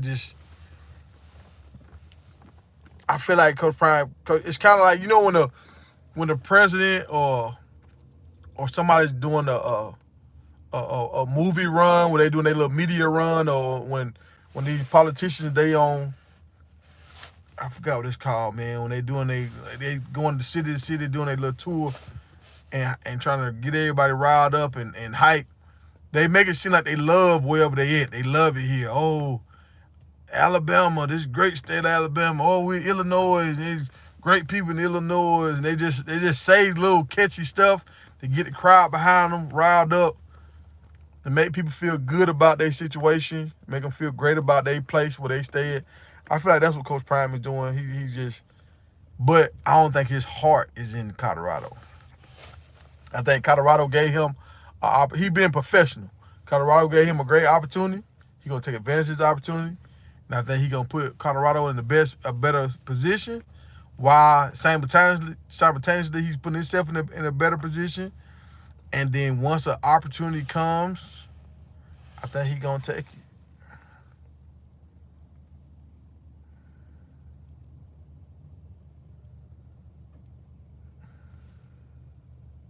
Hey man, just go ahead and let it go. Wild Dog, just go ahead and let it go, man. Ladies love it. They love the ball head. Some I'm gonna say this. They like a ball head better than they like a few strings up there. Go ahead and get that thing balled. Some woman, we get some hearts popping up. Some woman love to rub on it. Uh,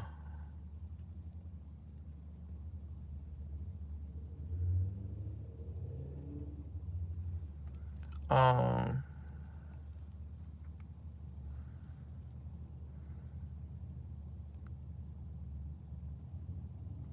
yeah, you're right. The administration didn't green light all the coaches that he brought in, and I'm gonna say this: they had some reasons why they didn't green light some guys, and I think he kind of mad about that. I think he kind of mad about that, but at the same time, when your past can create your present. So I can't necessarily disagree, especially when y'all done had issues as a program before. So y'all say, okay, well, we not gonna do this, we not gonna do that. And I think that's what's happening. It's some previous issues that happened in Colorado before Coach Prime got there that's starting to rear their head again. And Coach Prime, they just got caught in the wash. Um, yeah, I think Coach Prime, I think he wanted to make a splash, hire somebody, and he, I think he's just doing what he got to do right now. If you can kind of tell, Coach Prime's spirit ain't the same right now. He ain't as happy as he used to be. He making it through. He's not as happy as he used to be. I'm gonna say that. I don't know why. And it's like he's getting better. Like he can run and stuff again. Like I didn't think Coach Prime gonna ever run again. Now he jogging a little bit. So he in better shape physically. He's back in. I thought that's the reason why he was gonna step down, because he just wasn't in great shape and he was just trying to hold on for his boys. But he's getting better. But I can tell his spirit is not the same right now. I don't know if he just locked in focus, or he kind of worried about something, or he frustrated about something, but he ain't the same Prime that he was when he was at Jackson. And maybe because when you losing, it's hard to have a lot of fun when you're losing.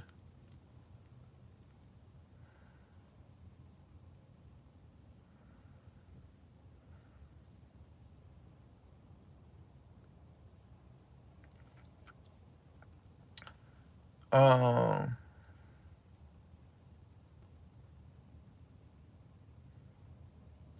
I mean, I know he gonna be there, but I think he's not gonna be there. And Sap, we're talking about Sap.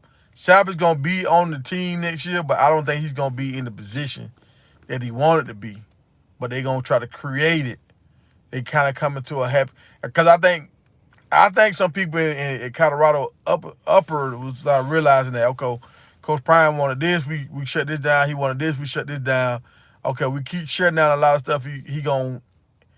We got a hot coach. He can end up leaving. So I think they trying to kind of find a happy medium. But I don't know. I could be wrong. I could be reading more into it.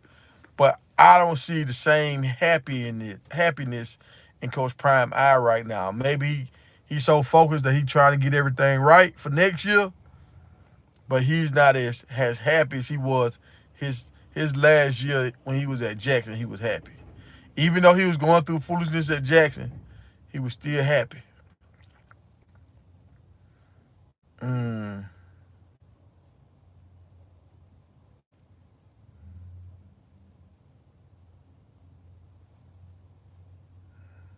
Hey, younger brother, I like you picking up what I'm putting out because you see the same thing I see.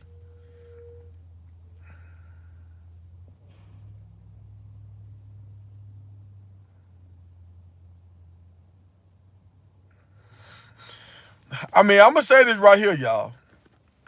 Warren Sapp is going to help these dudes, but I think the dudes they brought in, they just got it. I think I think you could have gave these dudes any coach, and any defense line coach that got some kind of awareness of the game, they all got it. These dudes, they been balling they done balled when they was in high school. They balled at their other school.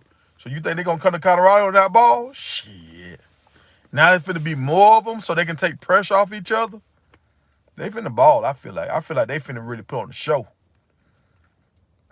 And like I remember when I was in high school, and the older guys they used to tell us, "Hey man, when you play on TV, when you make a play, make sure you look towards the camera and do this or whatever. Do what you gonna do. Say, hey mom, or whatever you gonna do. Make sure you know where the camera's at before the game." The guys that's coming to Colorado now, they looking for these cameras.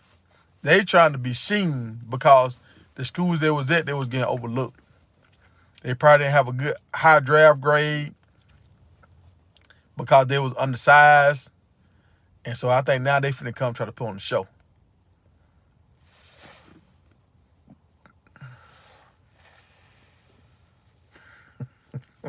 Here we go. Here we go. Uh,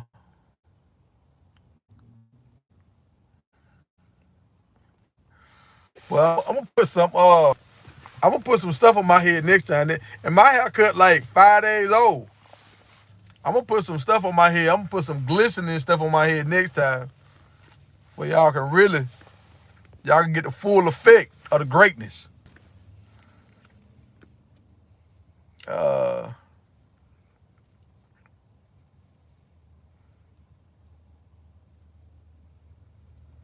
uh. So how y'all feel about? I heard somebody say this the other day. Y'all just say yes or no. Y'all say yes or no in the comments. Somebody said Shadur is not a good leader. And I sat there and I thought about it. I was like, I remember at Jackson he was more reserved. But at Colorado, he's starting to be more about, from what I see, he's starting to be more about the things, the glitz and the glamour. Not saying he's not working on his craft, he's not being a great quarterback. I ain't saying that at all. I'm saying he's so worried about being fresh and like fashion, he's not pulling these players aside, having these heart-to-heart conversations with these wide receivers. Like really sitting down with his offensive line, talking about blocking schemes, talking about when they calling out protection packages and all this kind of stuff. Like, I don't know if that's where his focus is at. And it was like, I don't think he's a good leader. And I was like, damn, I never questioned his leadership. But y'all let me know in the chat. Yes, he is, or no, he's not.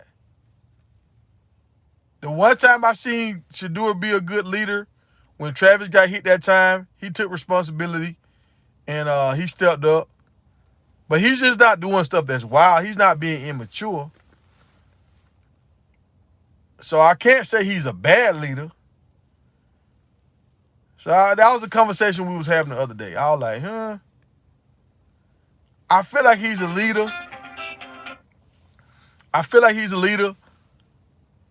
But I don't feel like he's embracing being a leader right now. That's what I could say. I don't feel like he's embracing it.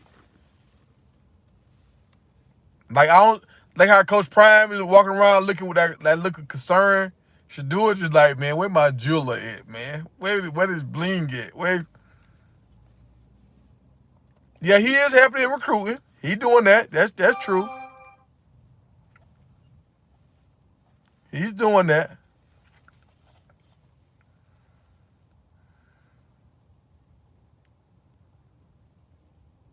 Yeah, he has been I hear him and his dad, they have conversations about fashion and stuff. And I'm not just saying this because they went to the fashion show. I'm saying this because I'm looking at this.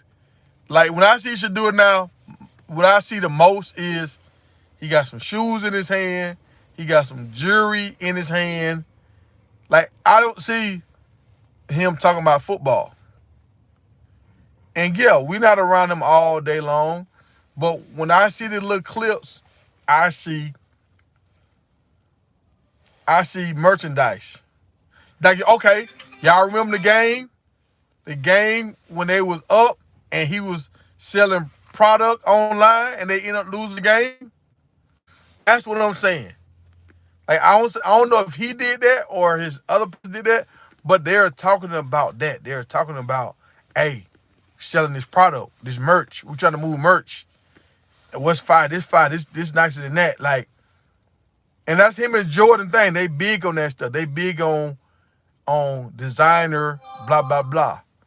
But billionaires, the people that really mastermind and stuff and come up with these complex concepts of how to be great, they don't care nothing about fashion for real.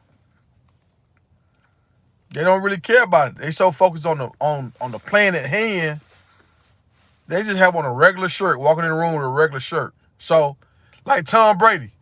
Tom Brady needed Shadur to sell his stuff because Tom Brady is not locked in with fashion like that.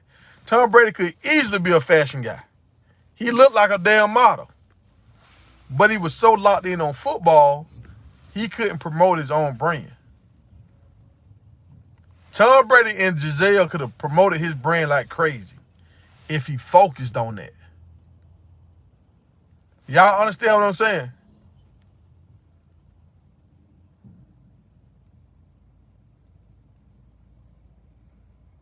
You're right. But he's having conversations about this merchandise. Like right now with me right now. I'm trying to get some stuff did. So sometimes I can't focus on my YouTube stuff because I'm trying to think of designs and stuff and how I want this to look. And I'm talking back and forth to the guy. So it's hurting me. I remember Kanye West was talking about it. Kanye West, when he started doing this fashion stuff, right? They was talking about how his music don't sound as good. And he was just like, dog, I can't put out the same level of music and put out Yeezys at the same time. He was like, when I'm doing my Yeezys, my music might fall a little bit. But I need my music to sell my Yeezys. So I'm going to get back. But me putting out album year after year after year after year, I can't do it no more like that because I got to take a step back to focus on my clothing stuff. So that's all I'm saying. Like, when y'all see Shadur, be honest with yourself. When you see Shadur, do you see Shadur the quarterback or do you see Shadur the icon? Which one do you see? Do you see the blinged out Shadur? Do you see the watch? You know what I'm saying? Are we? You just tell me. I want him to win. I want him to be great. But I didn't start this conversation we had last night. The conversation came up in the group, and I was just like, you know what? I cannot say he's just being a stellar leader right now. I kind of see Shadur as a slick icon right now. Like, he's selling products right now. We was talking about the deals he got. He just got the deal with the truck, with the Ram, and we was talking about that. We weren't talking about none of his throws. So I'm just...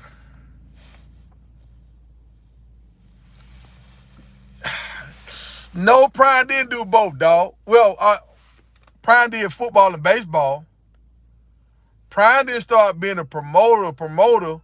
Like, when did Prime get his Nike deal? He had already been in Atlanta for like 5 years. Shadur is still in college right now.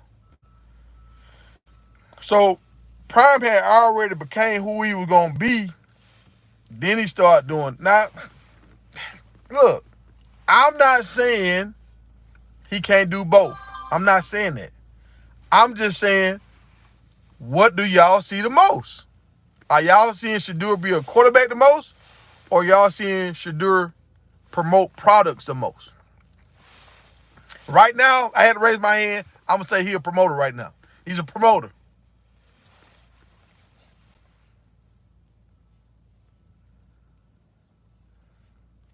His pops was the master at balancing both after he had arrived, after he was there. Now, we could say Shadur is there. We could say Shadur has already arrived. We could say that. But he had a losing record last year. When Coach Prime was doing this, when Coach Prime got to his height, he was playing in the World Series and he was playing the Super Bowls. That's a different level, y'all.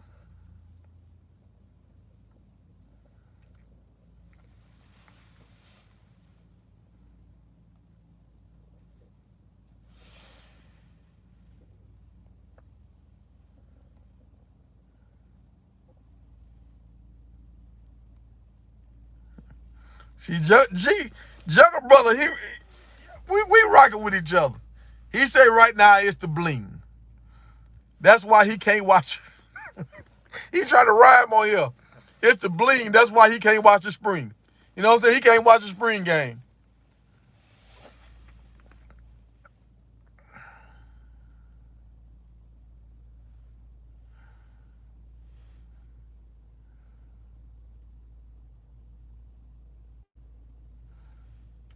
But look, they was talking about this the other day. They say Tom Brady is the GOAT, right?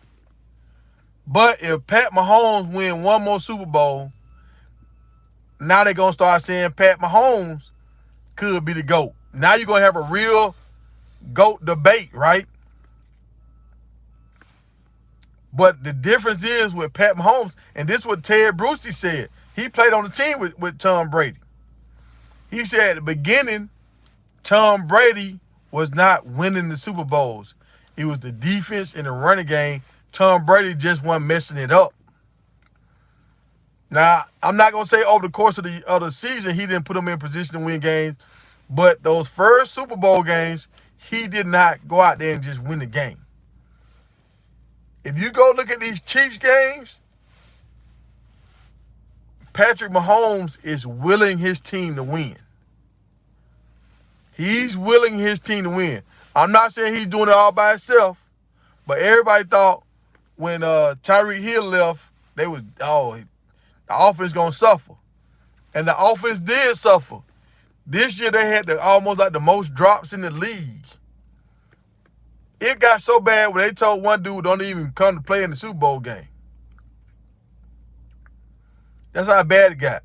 One guy, they was like, look, man, you trash. Like, you a liability. But Mahomes still found a way to pull it out, right? Could Shadur find a way to pull it out last season? If he done arrived as a quarterback, he couldn't. Yeah, we had a lot of problems. We had a lot of issues. But he could not find a way to pull it out. That's all I'm saying. That's all I'm saying. And we can't say he didn't have weapons. He had weapons. We saw the weapons. We saw it on display. We seen different guys take turns taking off. So, Shadur is him. I say that. He's nice. But he just can't win a game. He's not that great where he can just win a game. And does he really know this offense like that? Does he really know this offense? Does he really know the check downs? Does he really know how to flip a play? Does he really know that? Like, I'm going to tell you something Tom Brady and Peyton Manning used to do all the time. Since they could throw the ball, a lot of times the defense will come up there to stop the pass. You can read the defense. I showed dudes this. If you go look at some of my old games, I teach guys how to run the game on college football. You always want to run to the weak side. So you look at the nose tackle, then you count. Okay, I got 3 dudes on this side. I got 4 guys on this side. So if I send my guy in motion, if I shift my fullback to the 3-man side, we got numbers on here. Or if I send my wide receiver in motion this way and take another DB that way, now we got numbers on this side. So we're going to run the ball this way now. Like, it's it's a lot of little nuances to the game. If you really locked in, you're really paying attention, you know how to always give your team the advantage. That's how you win close games. That's how you win games when people like, man, I thought y'all had them lost. You got to know the small little things. And like even like these are small little things. This wide receiver can catch the ball on this side. This wide receiver can't catch the ball on this side. He can catch the ball on this side all day long, but he can't catch the ball. So I'm not going to send him in motion and send him out on a flat route because I know he can't catch over his right side. Like, little things like that can determine a game, but you got to be so locked in and know all this. That's why, like LeBron, we used to say, going into the playoffs, he'd call it dark 30. He'll go dark. He'd cut off all the social media, everything, so he'll be completely locked in. So that's all I'm saying, man. I'm not saying Shadur's a bad guy. I like Shadur. But I can see how this moment, like, you know how much stuff is getting thrown at Shadur right now? You know how many people are pulling at him right now? And he's trying to seize the moment. I get it. I understand. He's still working. I ain't saying he's not working. He's working with the quarterback coach. He's getting it in. But could he do more? Could he do more? That's all I'm saying. Could he do more? Nah,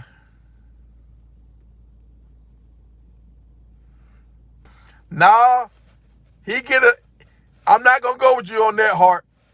He get a lot of these deals because his talent / his dad. And I'm gonna put his dad first.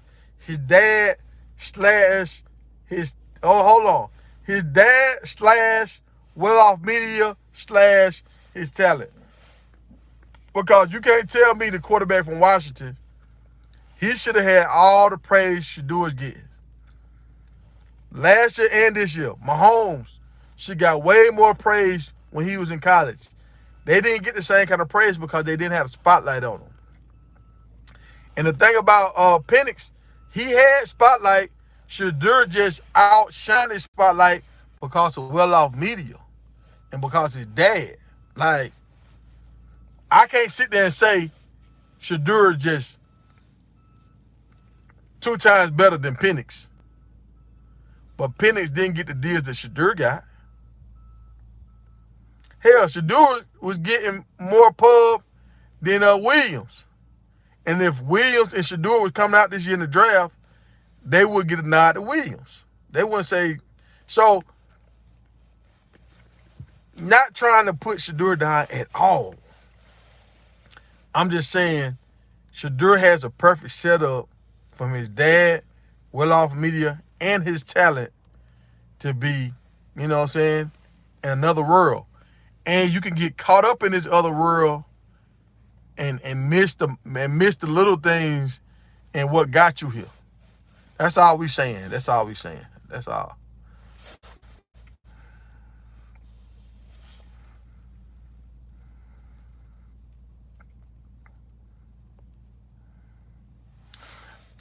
Now I hear what you saying, ball out.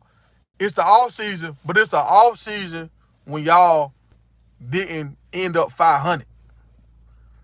So when you did, it's supposed to be a nasty taste in your mouth. To me, it don't seem like Shadur got no nasty taste in his mouth. Shadur just like, man, I mean, the reason why we ain't win because we ain't had this. Look at my shoes, man. Look at the neck. Stop playing with me. Look at this big legendary over here. Now that's just saying big legendary, and I like that. Y'all seen that big ass charm he got? That's nice. But we got to be legendary. He hasn't won no big game yet. What big game has Shadur won? Like they lost the Celebration Bowls. They lost the USC game. They lost the Oregon game. The biggest game you can say they won was the TCU game and the Nebraska game. But those are just regular season games. You're supposed to win those games. Supposed to win those games. If you want to be great, if you want to be legendary, those games are a must. You know, that's all I'm saying, y'all. We got a ways to go. See Diggs is rocking with me. Diggs is like the focus of Shadur left after game 4 last season. See what I'm talking about? I'm not crazy, y'all. The merchandise seemed to be number 1. I'm not crazy, y'all.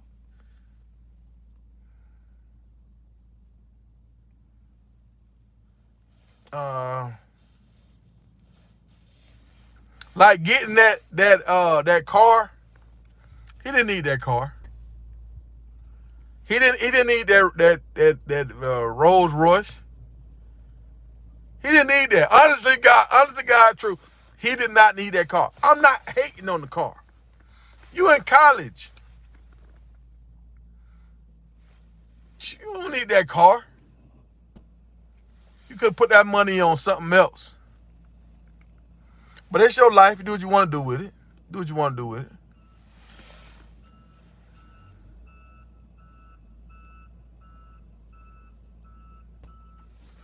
Yeah, I talked about that starting the video. What's up, LG? I talked about that at the beginning of the video. I watched them break down. We talking about the two guys. I wish I knew their name. I'm being disrespectful. I'm being so disrespectful right now. I went on my other phone to try to get their name. Does anybody know their name? The two guys that's breaking down these videos right now. They're doing a great job. I wish I could do that, man. I wish I could. I got the ability to do it. I just don't have the stuff on my computer to do it.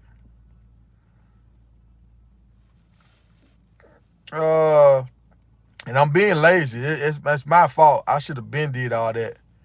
Cause I can break down film like crazy.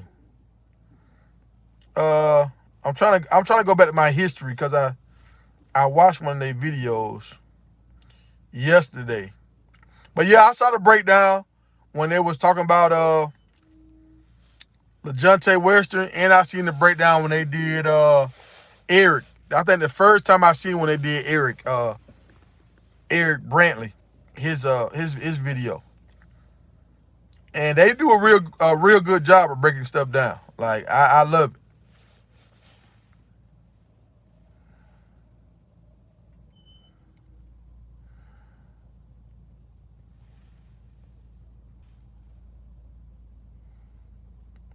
Exactly.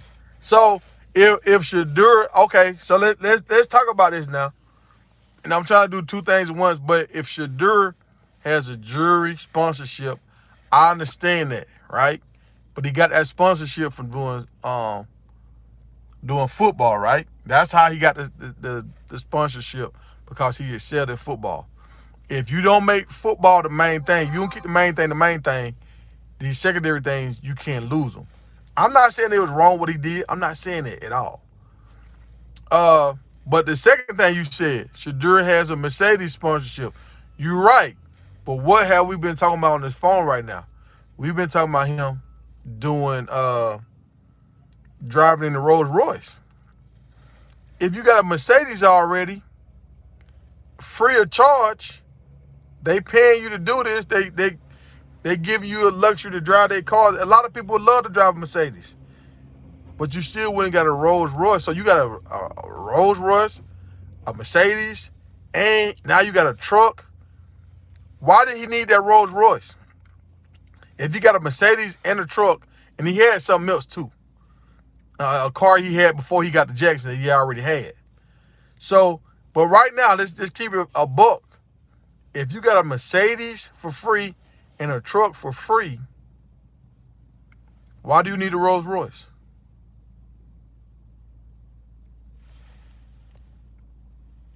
It just because?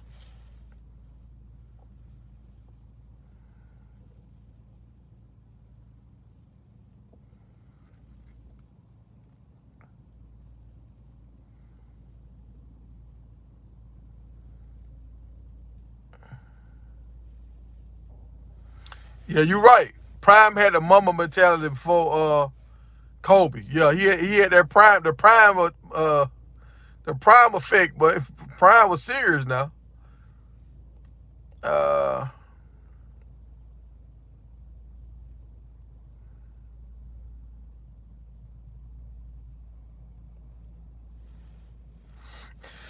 all right, so I'm gonna show you another person. I see what you're saying, Q. I got you, Q. All right, they follow, these brands are following him on the field and off the field. But Johnny Manziel was the same way, right? But as soon as Johnny Manziel lost his football abilities, how many people rock with Johnny Manziel? Shit. If Shannon Sharp didn't bring him on Club Shay Shay, I think he had a 30 for 30 in Club Shay Shay. That's the only time you see Johnny Manziel now. But while he was playing football, he's still Johnny Manziel. He's still at the party. Why aren't people using him to promote party stuff right now? So, there's like Prime said, keep the main thing the main thing.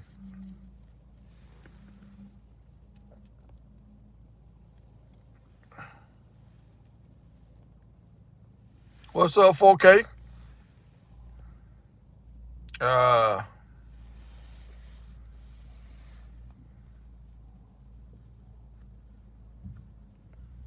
hey, hit me in my email me, dog. Go to my bio, hit me in the email. Yeah, I'll work with you with the thumbnails.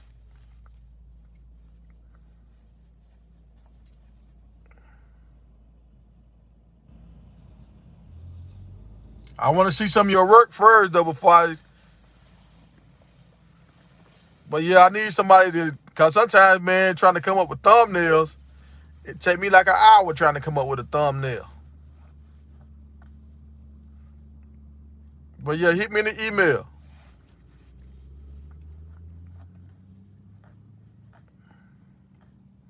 Like, put the title in the email thumbnail so I know it's you.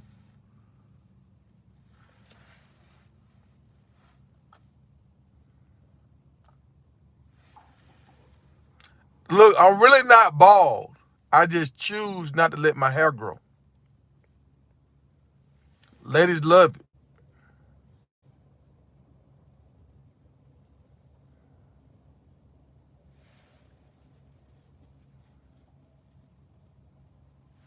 Now, you're right, ball out. You say you're not worried about Shadur because Shadur, he used to like functioning in his world, a lot of stuff going on. You worry about the other players. And that's what we was talking about. It kind of, the subject kind of got pushed on Shadur, but my initial question was to everybody was, is Shadur being a good leader to everybody? Because just because he can function in his world, some other guys can't.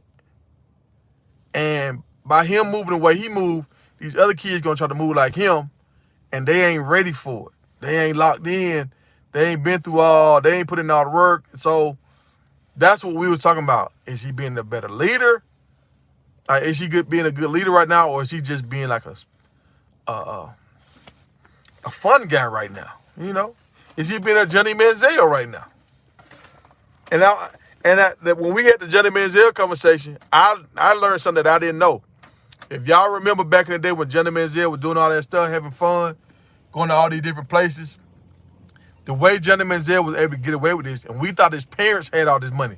People were saying his parents got this money, his parents got this money. Now I remember on Club Shay Shay, he said something about his dad, they gave him this, and all the money they had to send him to some camp or something, or send him to Texas A&M, so he had to make it.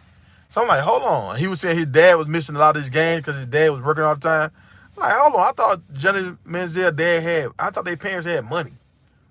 He was like, how they was able to finagle that situation was Johnny Manziel partner, his best friend, created the LLC, a business, and he would collect the money. So say me and my partner, this is my homeboy, we hung out regardless.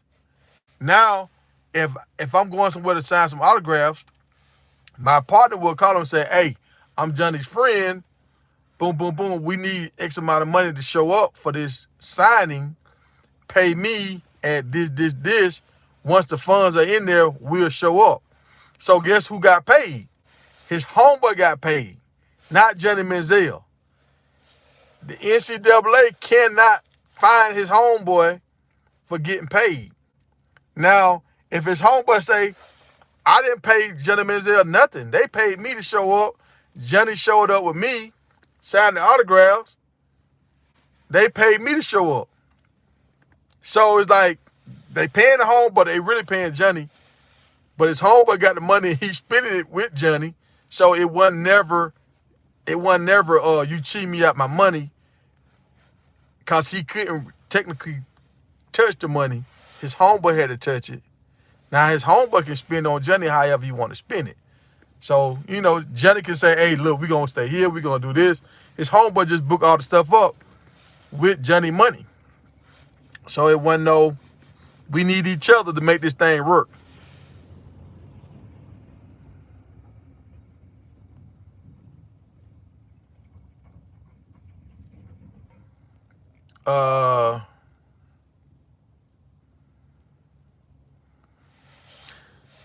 So I say, like, now these guys, they don't have to do they don't have to jump through those hoops. Let me see, they just get the money straight up now. They just walk right in the bank. They don't even have to have a gun no more. They just get the money. They just get the money now. But a lot of these dudes gonna end up broke though. Money don't last forever, y'all. Money just set you up to try to get more money. Like, money don't last forever.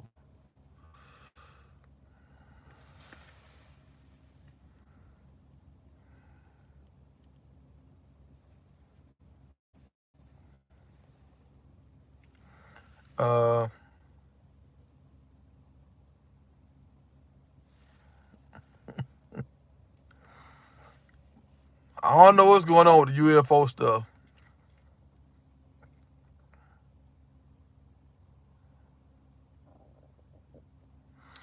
The reason why people set up cameras and start yapping like this because you watch. If you wouldn't watch, we wouldn't yap. So ask yourself, why are you watching somebody else yapping? Huh? Tell me that.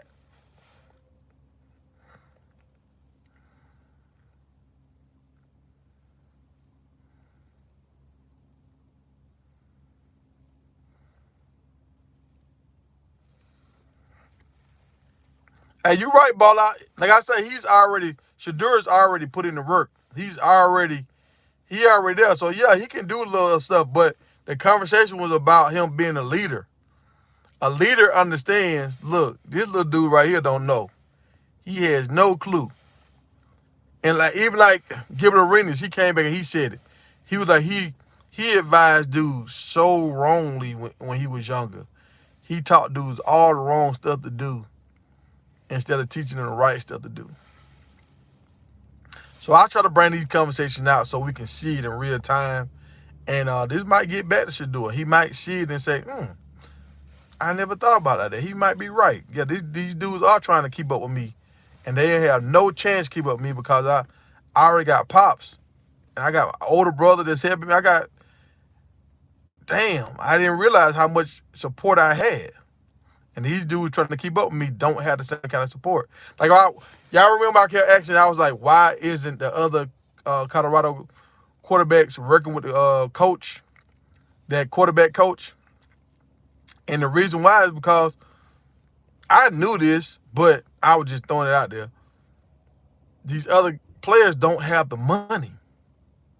So either Colorado got to pay for it or they can't get the training. Shadur dad had the money. So Shadur was getting the training.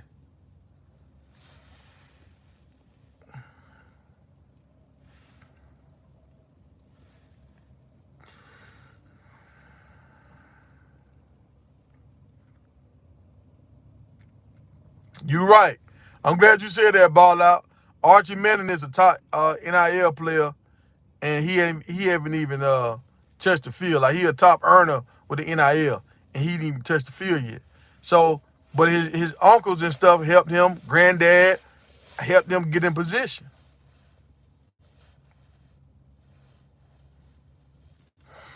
I hope Penix draft stock does rise because it failed in the championship game. It failed like hell.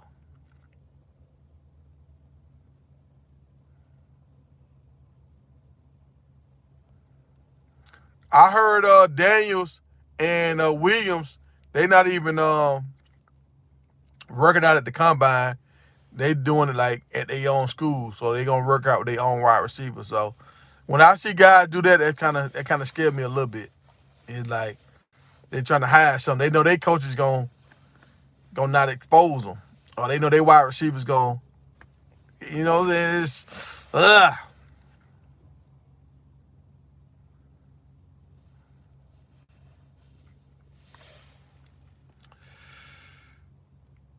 I ain't getting caught up in what Bucket shows to show us, dog. I'm seeing it. Like, I'm seeing it. I'm seeing it.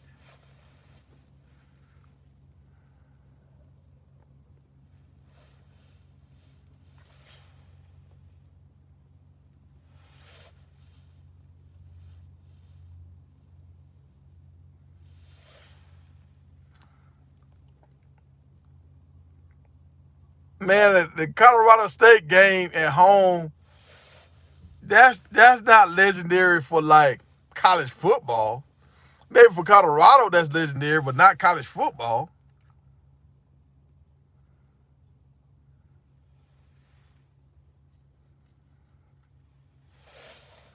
Well, I'm gonna say this: he built this brand way back when he was on a TV show. We knew Shallow and Shadur when they was little. So his dad started building their brand way back when. I remember Shallow playing like on the keyboard and stuff, talking about making beats way back when.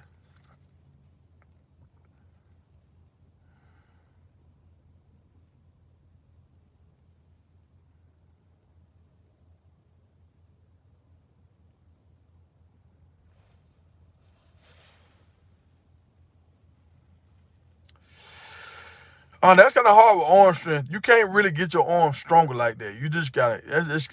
That's one of them kind of things like how they say you can't teach speed. Now you can't just like how Michael Vick could flip the ball and throw it so hard. No, I didn't teach Michael Vick to do that. He just did it.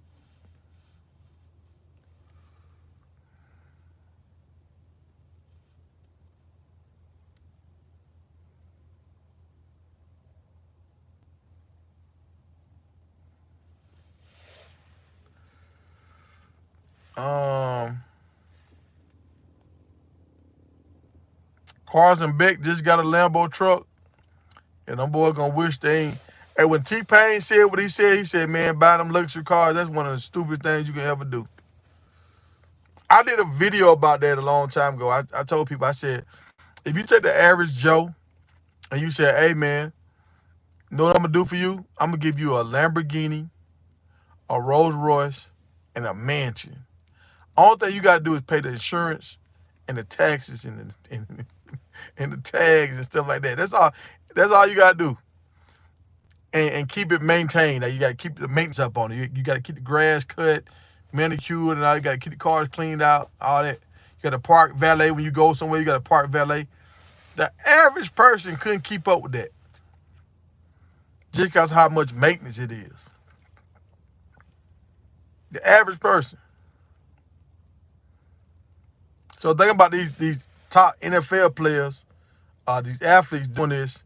Plus they gotta stay focused on their career. Now they gotta worry about managing all this other stuff. Now you have to start getting a staff to manage all this stuff.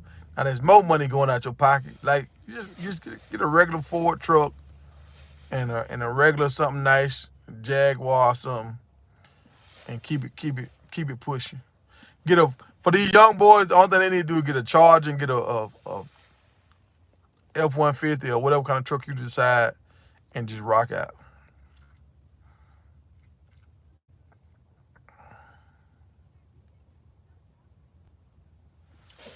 The trucks and cars are NIL deals, not the Rolls Royce. That Rolls Royce is not an NIL deal. So why you need it? If you got a truck and a car, why you need the Rolls Royce?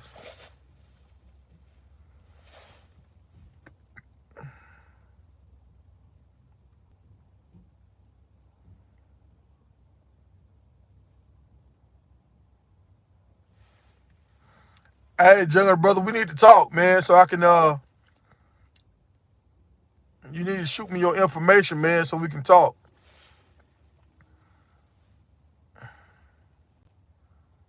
Hit me on the email, man, so we can talk. Hey, no updates on White, on Omar White. No updates. It's real quiet. I even invited his dad or him to come on here live with me, but I ain't get no response from nobody.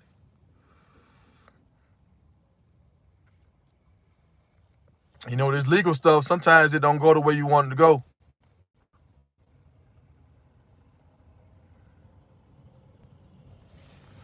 And I think the state picked this stuff up. I don't know if it's personal. I think the state picked it up. You know, when the state pick up something, they can get nasty.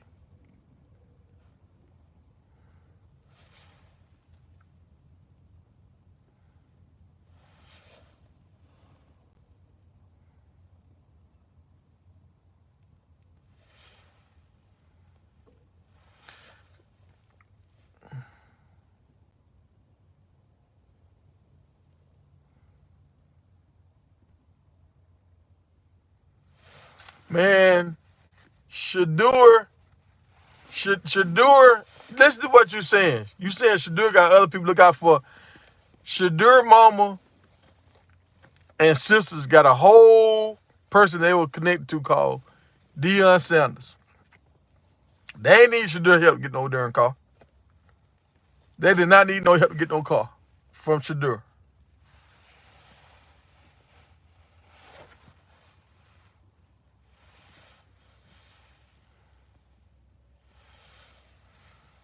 Yeah, I see that. I can see how the dealer could come back and sell the car as a Shadur pre-owned. I see that.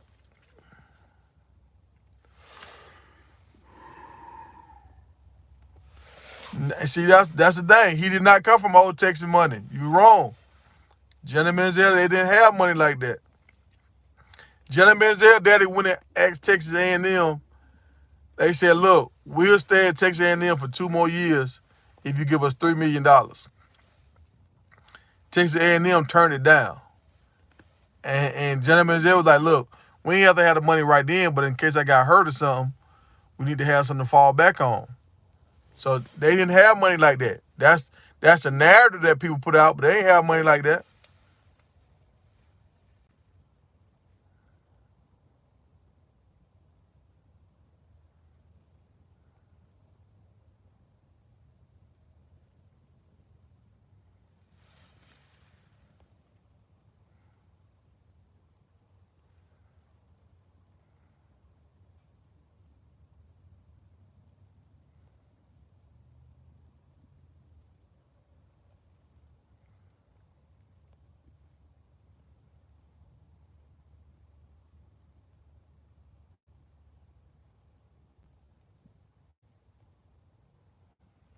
I'm trying to see. I'm just trying to roll and see what y'all talking about so I can pick and choose.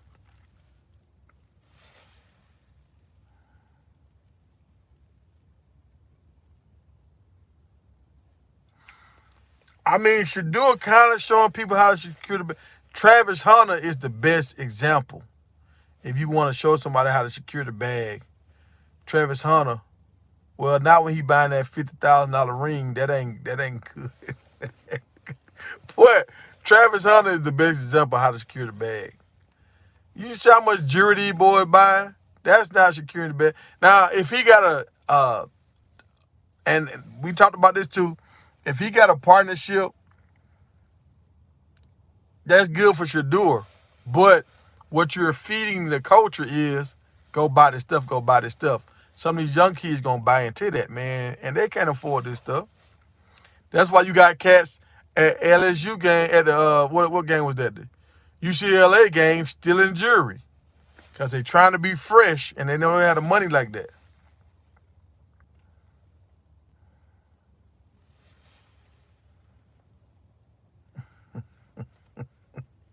Y'all funny, man.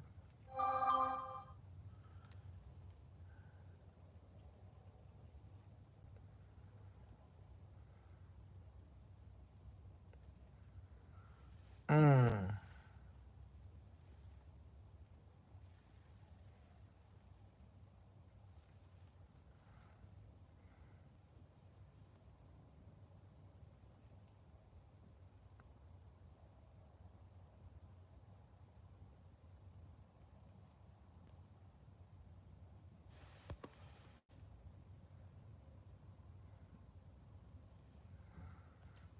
Hey, I don't know. I can't help you with that, Smith.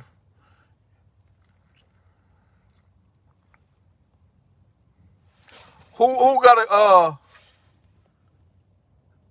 who y'all talking about got a cupcake schedule?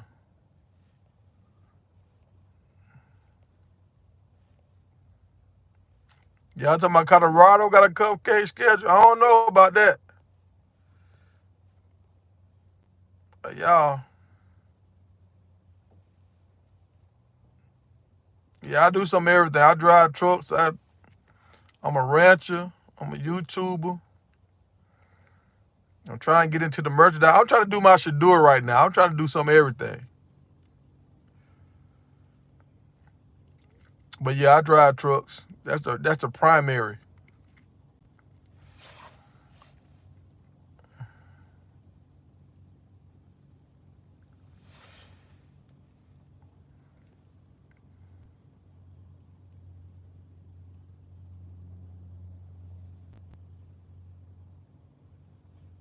Mm,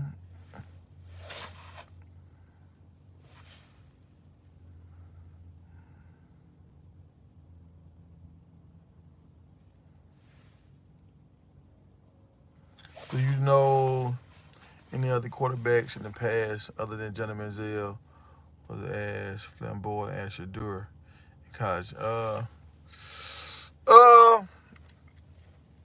I'm trying to think of off the top of my head. I don't know any quarterbacks that was as flashy as Shadur. Him and Johnny Manziel. Like even Baker Mayfield. Baker Mayfield was who Baker Mayfield was, but he was just cocky. He wasn't flashy like this. But like we got to bring it back. Johnny Manziel was flashy like that because his homeboy was getting that money. Shadur had money like from his dad. So I don't know a lot of other kids that had money like them to be flashy with. So that's the only thing. Who really had money like that?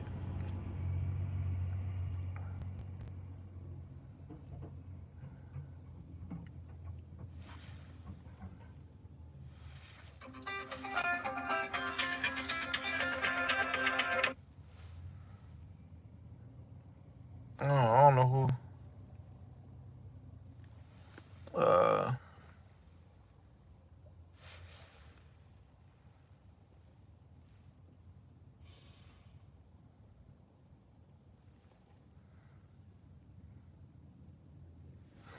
Dang, Pioneer, you think Colorado was gonna go 4-7? 4-7? That's crazy right there. Now I can't. I think Colorado gonna win like seven or 8 games next year. The offensive line, the receiving core, and the running backs are too good, and the quarterback. Now, how I'm gonna leave the quarterback out? I mean, that's a given. But the running backs and the wide receivers are too good.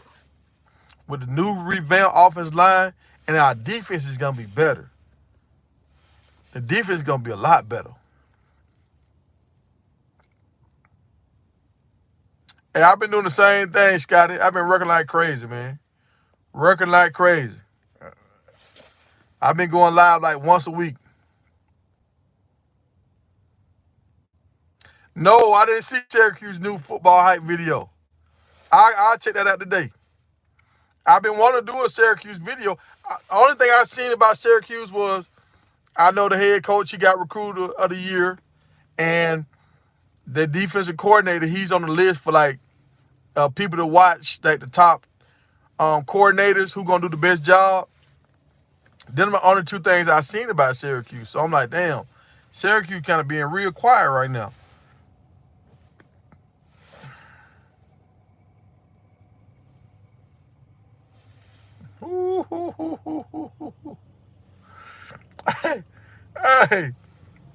Hey, Pioneer, why you got to hate like that, Pioneer?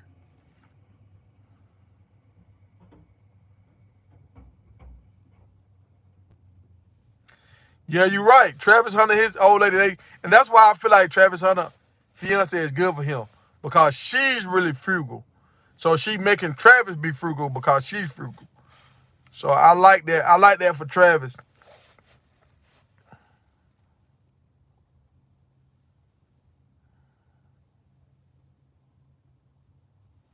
All right, I'll check that out.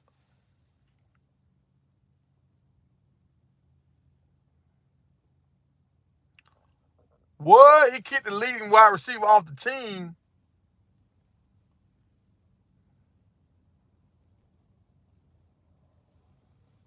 Oh, snap. I need to go, man. All right, I'm going to check it out. Hold on. Wait a minute.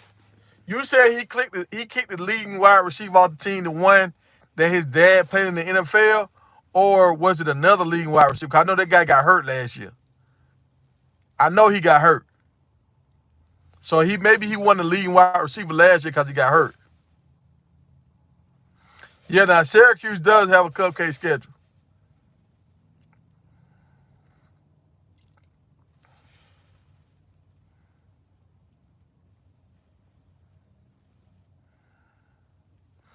Man, just because the ACC went 6-4 against the SEC, that don't really mean nothing. It depends on when they played them games, was they bowl games, how many players was playing them games. Like you can't go by that all the time.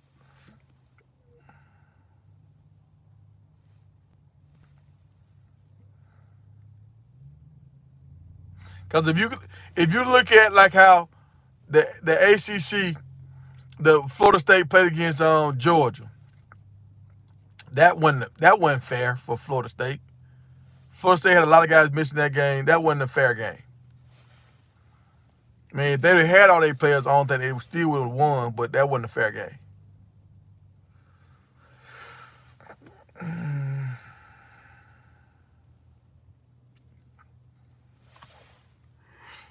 I haven't heard anything about Weaver to come by. Like, honestly, y'all, I think Weaver might go free agency.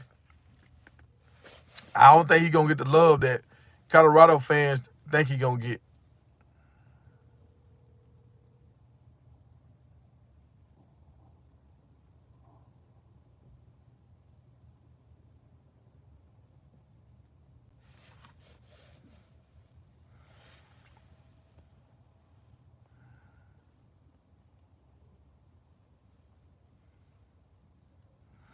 All right, I'll check out them videos.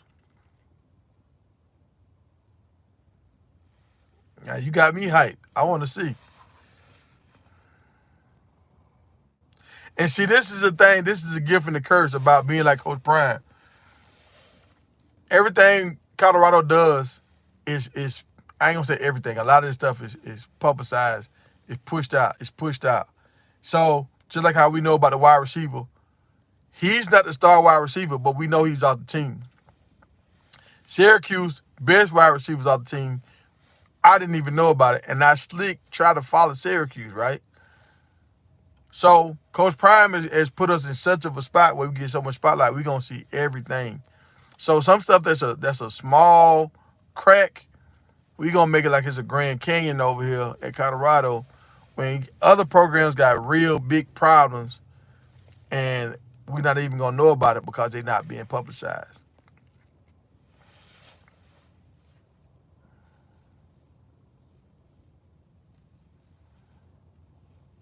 Yeah, I think Bentley gonna look better next year. I think he's more comfortable. I think he's gonna have more confidence. And I think they're gonna work on some of the stuff he did bad last year.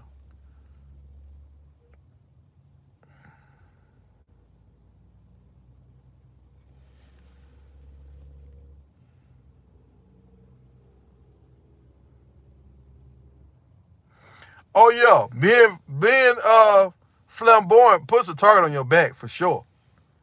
For sure it does.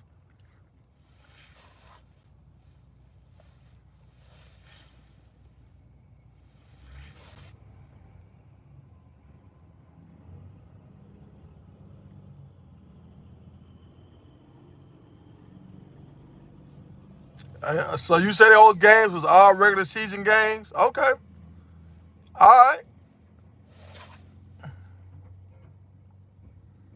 But who? What teams did they beat? Did they beat our bottom teams? I don't know if they beat. When I say because I was an SEC guy for so long, like they didn't beat the big teams. Like they didn't beat the Alabamas, the Georgias, the Missouris. I don't know about Missouri. Missouri sometime, but like those kind of schools. Like if they beat Vanderbilt and they beat Kentucky, and if they beat like Mississippi State, like we can't really count them the same. They don't hit the same. If they beat like LSU, Alabama, Georgia, even Tennessee sometime in two. Tennessee sometime. You can't really count South Carolina. South Carolina, they ain't never consistent enough.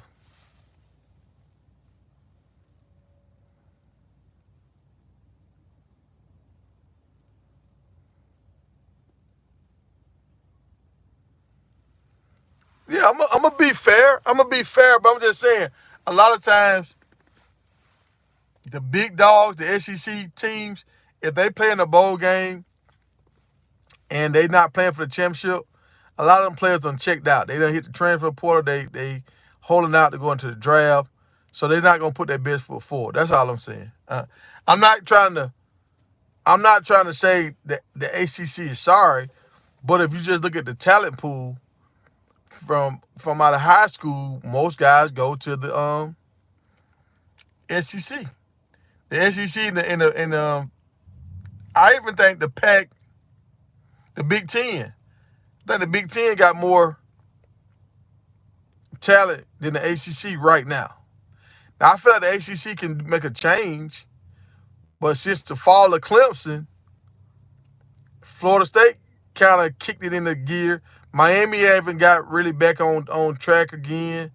So when Clemson and Florida State was running tough, that was nice. But Florida State fell off, and now Clemson falling off. So we cannot give the ACC a big bag tag like that people are afraid of them. We just can't do that. Like now that Texas is going into the SEC, that's not right. The SEC is so scary right now, bro. So scary.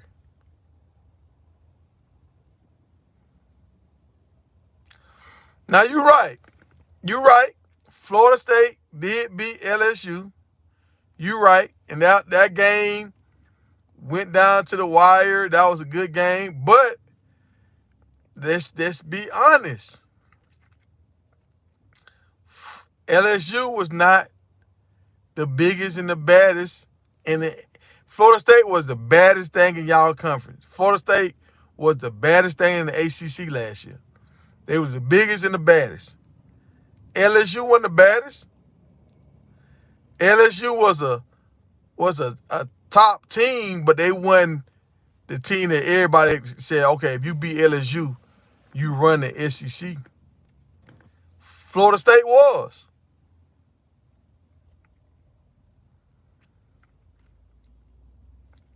So all thing I'm saying is, don't get ahead of yourself. Don't get ahead of. Look, I want the Orange Men to win. I saw what Florida State did, how they revamped their roster with all this NIL money. But don't get ahead of yourself. The SEC is turning into like a different world. They're talking about the SEC might drop the NCAA. I didn't know this. Did y'all know the NCAA is just like a court system for college football? Well, for college sports. So whenever coaches and people have disagreements and they can't come to a conclusion, the NCAA steps in and say, okay, we're going to do an investigation and we're going to tell y'all what we think. And whatever we think, that's law. So the NCAA is really the ruling system that kind of keeps stuff in order. They are paid by these conferences to govern their conferences. So they're saying, like, I thought the NCAA created all of these conferences. No, these conferences ask the NCAA for their assistance to help govern their conferences. I didn't know this. So I thought the NFL and the NCAA was like the same thing. That's not the case. The NFL has its teams up under its umbrella. They have to abide by the NFL rules. The NCAA is paid to help college football govern their conferences. So they don't really control. They can't really stop the SEC. If the SEC say, we don't want to do this, they can't really stop them. If the Dallas Cowboys say, we don't want to do this, the NFL can stop you from doing this. The NCAA is just a paid service, like paid lawyers for college football. I didn't know that. I just found that out this week.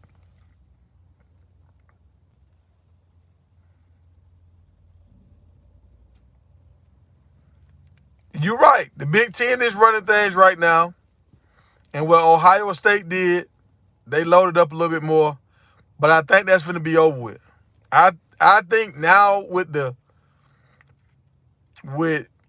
Coach Saban stepping down, I think Georgia is finna go on a run, dog. I think Georgia finna go on a run that's unbelievable. That's what I think.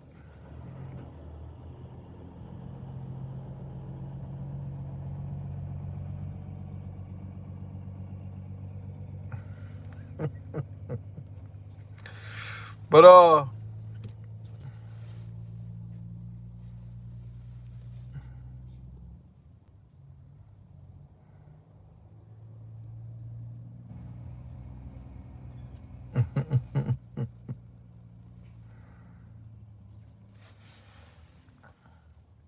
I'm gonna go check out these Syracuse videos, and I want to give Syracuse some more love. I do. I really do. And maybe I just gotta be better at paying attention to what Syracuse got going on. But they don't put out no information. So it's hard. It's hard. It's very hard. But hey, y'all, that's what I got, man. I'm finna get out of here. I'm gonna try to get on later on with DJ Promo, but we will see. We working.